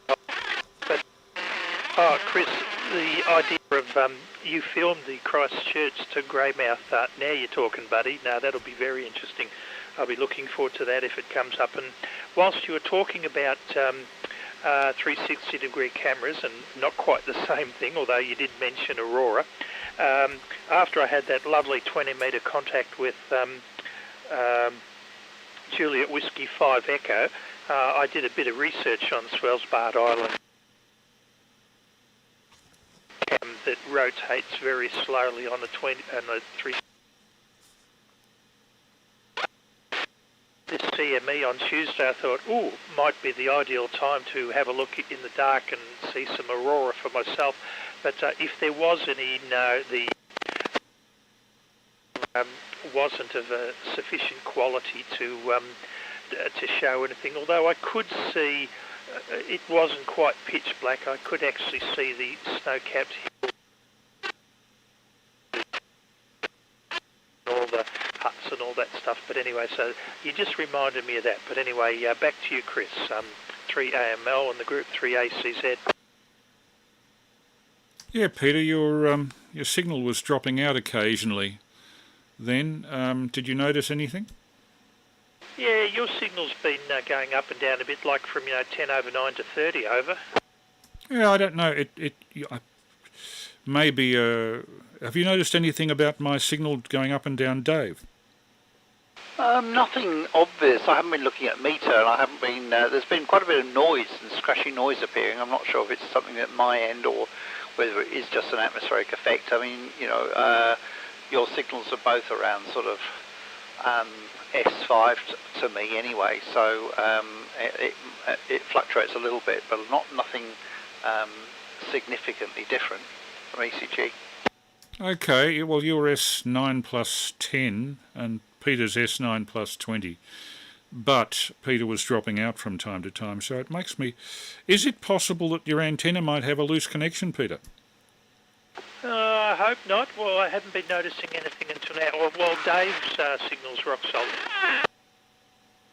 Well, I'm not sure. Anyway. Roland, we met on the first day of primary school in 1959, and we were friends through most of primary school. He was more into sport than I was. and became very friendly in our teens. I would spend at least one day of a weekend, 2 weekends out of 3 at his place in Cole Street, East Hawthorn, and I lived about 2 streets away. He was a very bright lad. He's probably the most canny of any policeman that I've met. Very perceptive of people's motivations, highly developed sense of humour. He can put on the frightening thing if he wants to, and frequently he does. But I've known him for 60 years and I see straight through it.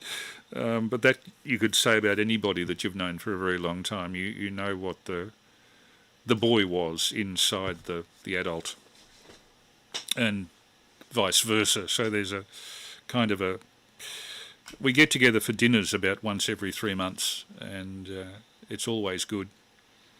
Although he goes on about me being a bloody greenie. And I make jokes about him voting for Tony Abbott because the Nazi Party's not available. Perhaps I shouldn't have said that. But I like the guy. Just trying to think what else to comment on. It's getting close to midnight, so perhaps we should start to wind up. But very nice that everything's worked well, and that that you both enjoyed the video component. I'll just check on my stream here. There's a couple of comments that have come in recently on the text chat. Melbourne was much nicer in the 80s when everything closed at 5:30 on weekdays and 8 o'clock on Fridays. I don't know. If I was a young person now, I think I would appreciate the fact that there are a lot of late night venues. CBD was a ghost town after 12 o'clock Saturday and all Sundays. Yeah, NPI test. When I was doing my first radio programs as a volunteer for 3ZZ Access Radio in 1975, I would pick up my tape from their studios in Hardware Lane the next Sunday morning at about 8 o'clock, and going into the city at 8 o'clock in the morning on a Sunday was like visiting the other side of the moon. It was incredible. It's changed an enormous amount. VK Pirate says, if I've taken videos in 4K of trains, I'm a true gunzel. I don't think you have to be a gunzel with a track that's as spectacular as the New Zealand Transalpine Railway that goes between Christchurch and Greymouth, because it goes through some of the most spectacular alpine country in the world. And I was there for the scenery and the fact that the train most of the way doesn't follow any road. It goes into real wilderness backcountry. And to do that sitting back in a comfortable armchair with meals served is really rather swish. I really like that aspect of train transport. I have done a few major lines around the world. I did San Francisco to Salt Lake City because I'd watched a series called 7 Wonders of the Engineering World before going on that trip, and had seen the story of the development of the Transcontinental Railway in America, and I wanted to see a little bit of it. So I did that trip from Emeryville, East Bay, San Francisco to Salt Lake City purposely, so I could see the part of the Transcontinental Railway that goes over the Rocky Mountains, where so many Chinese particularly lost their lives in the course of construction, and the Donner Party, of course, got lost up there in the winter, and a lot of them died of exposure. Speaking of exposure, Tromsø and this freezing temperatures, I was in Salt Lake City in winter in January 2008, and the temperature there on one night that I remember got down to -20. It was exceptionally cold, and if you breathed in sharply, your teeth would hurt. Breathing actually, yes, I know what you mean. At 20 degrees of frost, it starts to be unpleasant. And hello to Herb's Electronics Lab. I think he's looking in from Arizona somewhere? I'm not quite sure. We certainly have one viewer in Arizona, and I can only say he's waited up a long time for this. It must be about 5 in the morning. Over to you, Dave. Perhaps we start to have a wind-up now. VK3ECG and group VK3AML. VK3VJS for a quick one. Yeah, go ahead, Jeff. You're talking about the Donna Pass. I've been there, Chris, on a trip in 2006 with my friends, Lynn and Laurie McLeod, son of the late Norman, VK3 November Mike, and we went to the actual spot where they perished of the cold and lack of food. And I think in my collection of souvenirs I have a medal commemorating that terrible event. At any rate, I've had my shower, I'm all squeaky clean. I cannot go to bed, Chris, in a filthy state, reeking of sweat and other things. I have to go and clean the body and the soul, and I can sleep peacefully between the sheets. So how does that sound to you all? I've got to wrap it up. It's, crikey, what is it? 0:33. You've kept me up, and I've been watching a film at the same time, an action film called Ronin, R-O-N-I-N, with Robert De Niro and Renee Reno. Oh, it's a real action film. It was very riveting. So good morning all, Peter, David and Chris. Thanks again. VK3VJS clear. Yeah, well, you saw another film earlier called Mike and Chris Do Littleton. So I hope you enjoyed that as much. Over to you, Dave, VK3ECG, VK3AML. Yeah, VK3AML, VK3ECG. Yes, fine there. Well, I think I certainly will wind up a little bit now. Yes, the train trip sounds wonderful. I'd love to see that. It was super, the video working so well tonight, so it's really nice to see that. And as you say, even when you were starting to get those buffer things a little later on, certainly there's nothing visible, so the buffering was working perfectly well. So yes, I mean, let's perhaps see what happens at 4K. It would certainly be interesting to see, and with that degree of buffering, maybe all will be well. Perhaps it's worth a try. But certainly like to see some of that stuff, particularly that train trip.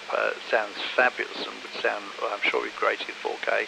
The only other one I've done like that, I think, was in Switzerland, actually, with the Golden Pass on Swiss Rail, which is many years ago now. But I went over for a conference, and the family came with me, and we had a couple of weeks of travelling around Switzerland, which was wonderful. And it was actually winter, so we had lots and lots of snow and some spectacular scenery and things like that, which was lovely. It's one of those places it's nice to go to in winter, and it's nice to go to in spring, summer. It's just totally different, but fabulous on both occasions. Yes, well, as I said, I've worked with Roland a long time, and with Ron, of course, and they're very different people, and both fantastic at their jobs, and interesting times. It's really extraordinary now, thinking back sort of 30 years on, and so many of the people I worked with, in people who were just, detective constables who are now, assistant commissioners and things like that, which is really quite interesting as you walk into a meeting with them and they know that you remember them when they were just a junior constable somewhere. I'm probably just as irritating then now as I was then, so I'm sure they cope though. Anyway, I won't hold it. I caught a little bit of what Jeff was saying, but not all of it. It's scratchy. So listening on YouTube, but of course that's where the 53 seconds comes in, because I can't keep pace, and actually listening to two things 53 seconds apart is actually quite awkward, and an interesting effect on your attention span. But fantastic, Chris. Thanks very much for a really entertaining video tonight, and looking forward for the next one. So I'll wish everyone 73s and have a good week, and catch up another time. From VK3 ECG, back to you, Chris. Thanks very much, Dave, and all the best to you, and thank you for coming up. And I feel really chuffed that finally, after all of the corrections of NBN and equipment and software, I actually updated also the OBS software to the latest version. So who knows, it could have been any one of the things that we changed, or all in concert, that produced the result. So over to Peter to tie the ribbons, I guess. VK3ACZ, were there any final questions? Or let me see, Blurry Cam, Queenstown. I think we've covered just about everything, Dave and Peter. And I'll go through my train videos, and I'll certainly try and get the Transalpine together. I remember when I got to Greymouth too, we had the ricketiest hotel that you could possibly imagine. The stairs in the hotel rattled like they were going to come loose from the walls as you went up to your room, and the room's floor was kind of ripply. And Greymouth has some incredibly great frequency of earth tremors, which cause foundations on buildings to shift. A lot to tell, but it's better told in the on the video. And thank you to all the people on the text stream that came up to Dan TTM, Paul VK3HN, Terry Sims, of course. Terry, always a pleasure. OEM, VK Pirate, whoever he might be, in spite of the fact that he calls himself Pirate, he always throws in some worthwhile comments. Harbs Electronics Lab, who is VK2XVP in Sydney, thank you for coming in. And I see at the peak we had 25 people watching, and we have had a total of 116 playbacks of the stream so far, so it's been the best so far. Over to Peter, VK3ACZ, to tie the ribbons. VK3AML, thank you for being there. Yeah, 3AML from 3ACZ. Yes, and I think arguably the best so far too. The difficulties you have with technology seem to be light years away now already. It's been great. Just a couple of things. One is that Emeryville to Salt Lake City, no, you still didn't see the best of it again, Chris. The Colorado Rockies has to be seen to be believed. You just don't want nightfall to come. The scenery is just a treat to the eyes. Mind you, so's the Christchurch Greymouth. Loved the Otira Tunnel. It was fantastic to see it from the up front in the locomotive. The thing leaks like a sieve. It's almost like going through a constant waterfall. Very interesting. And yeah, 7 miles of solid rock, 1 in 50 grade. Wonder if they could do it today, but they did it in 1919. So heaven knows how. And just one last thing. Still on the subject of videos, I got to watch 7HH Hayden and Peter Parker 3 Yankee Echo. Of course, we all know both of them. They've got a combined video out between them that's a bit of a slap in the face of the grouches on QRZ, and I highly recommend the video. I think it only goes for 8 or so minutes. A lot of it tongue-in-cheek, a lot of it very sarcastic, slapstick in its comedy value. Peter Parker at one stage is wearing a pink wig. If you've not seen it, it's worth looking up if you've got 9 minutes spare to have a bit of a laugh. Wouldn't mind if you even came up with something like that at some stage, Chris.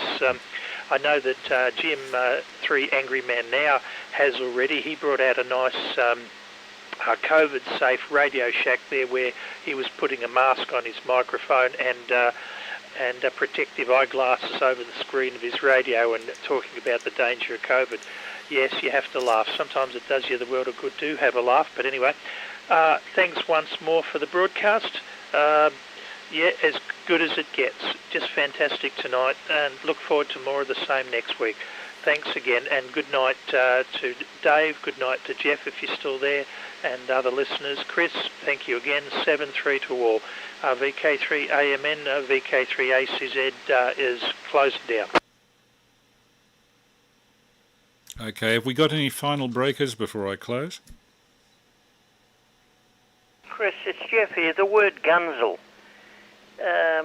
I've just looked it up here, and it says it's an Australian word that means a train and tram enthusiast. Is that right?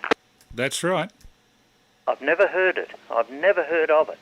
I know a Gunzel, and that's Bob, VK3NRR, who's got his own train set, only American trains, nothing British, nothing Australian, but he is a true Gunzel, and he's also a collector of Yaesus and Kenwood radios. So when he goes, we're going to put him in a coffin in the back of his Holden panel van, which he's never finished, and get an extra big plot across the road in the Spring Vale and load him in the back of it and stack all his FT101s and 101Es and Kenwoods and bury him in the car. That's the plan, any rate, Chris.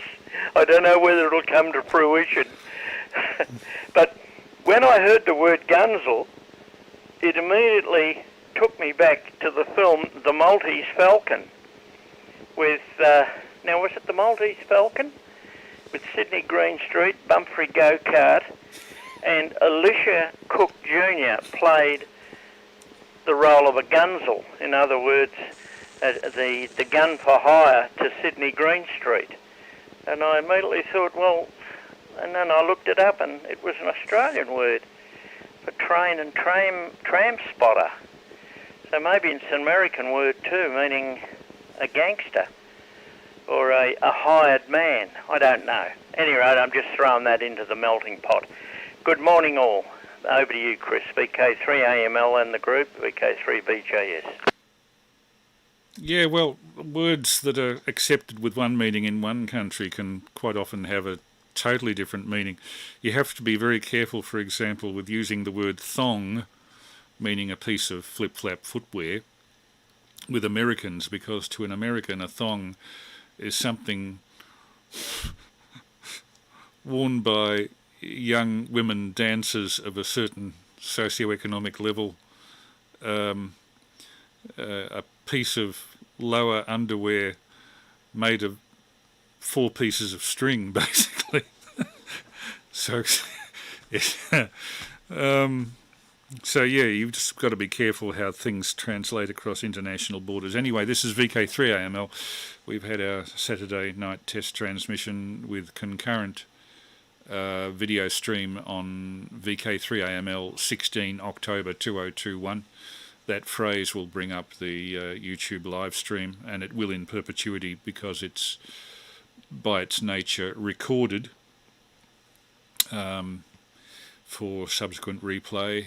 This is the first night we've done full 1080p, both of the recorded inserts and the stream itself, and it seems to have worked as a result of a lot of renovations of the basic internet installation here, as a result of me submitting speed measurements to Optus and to NBN.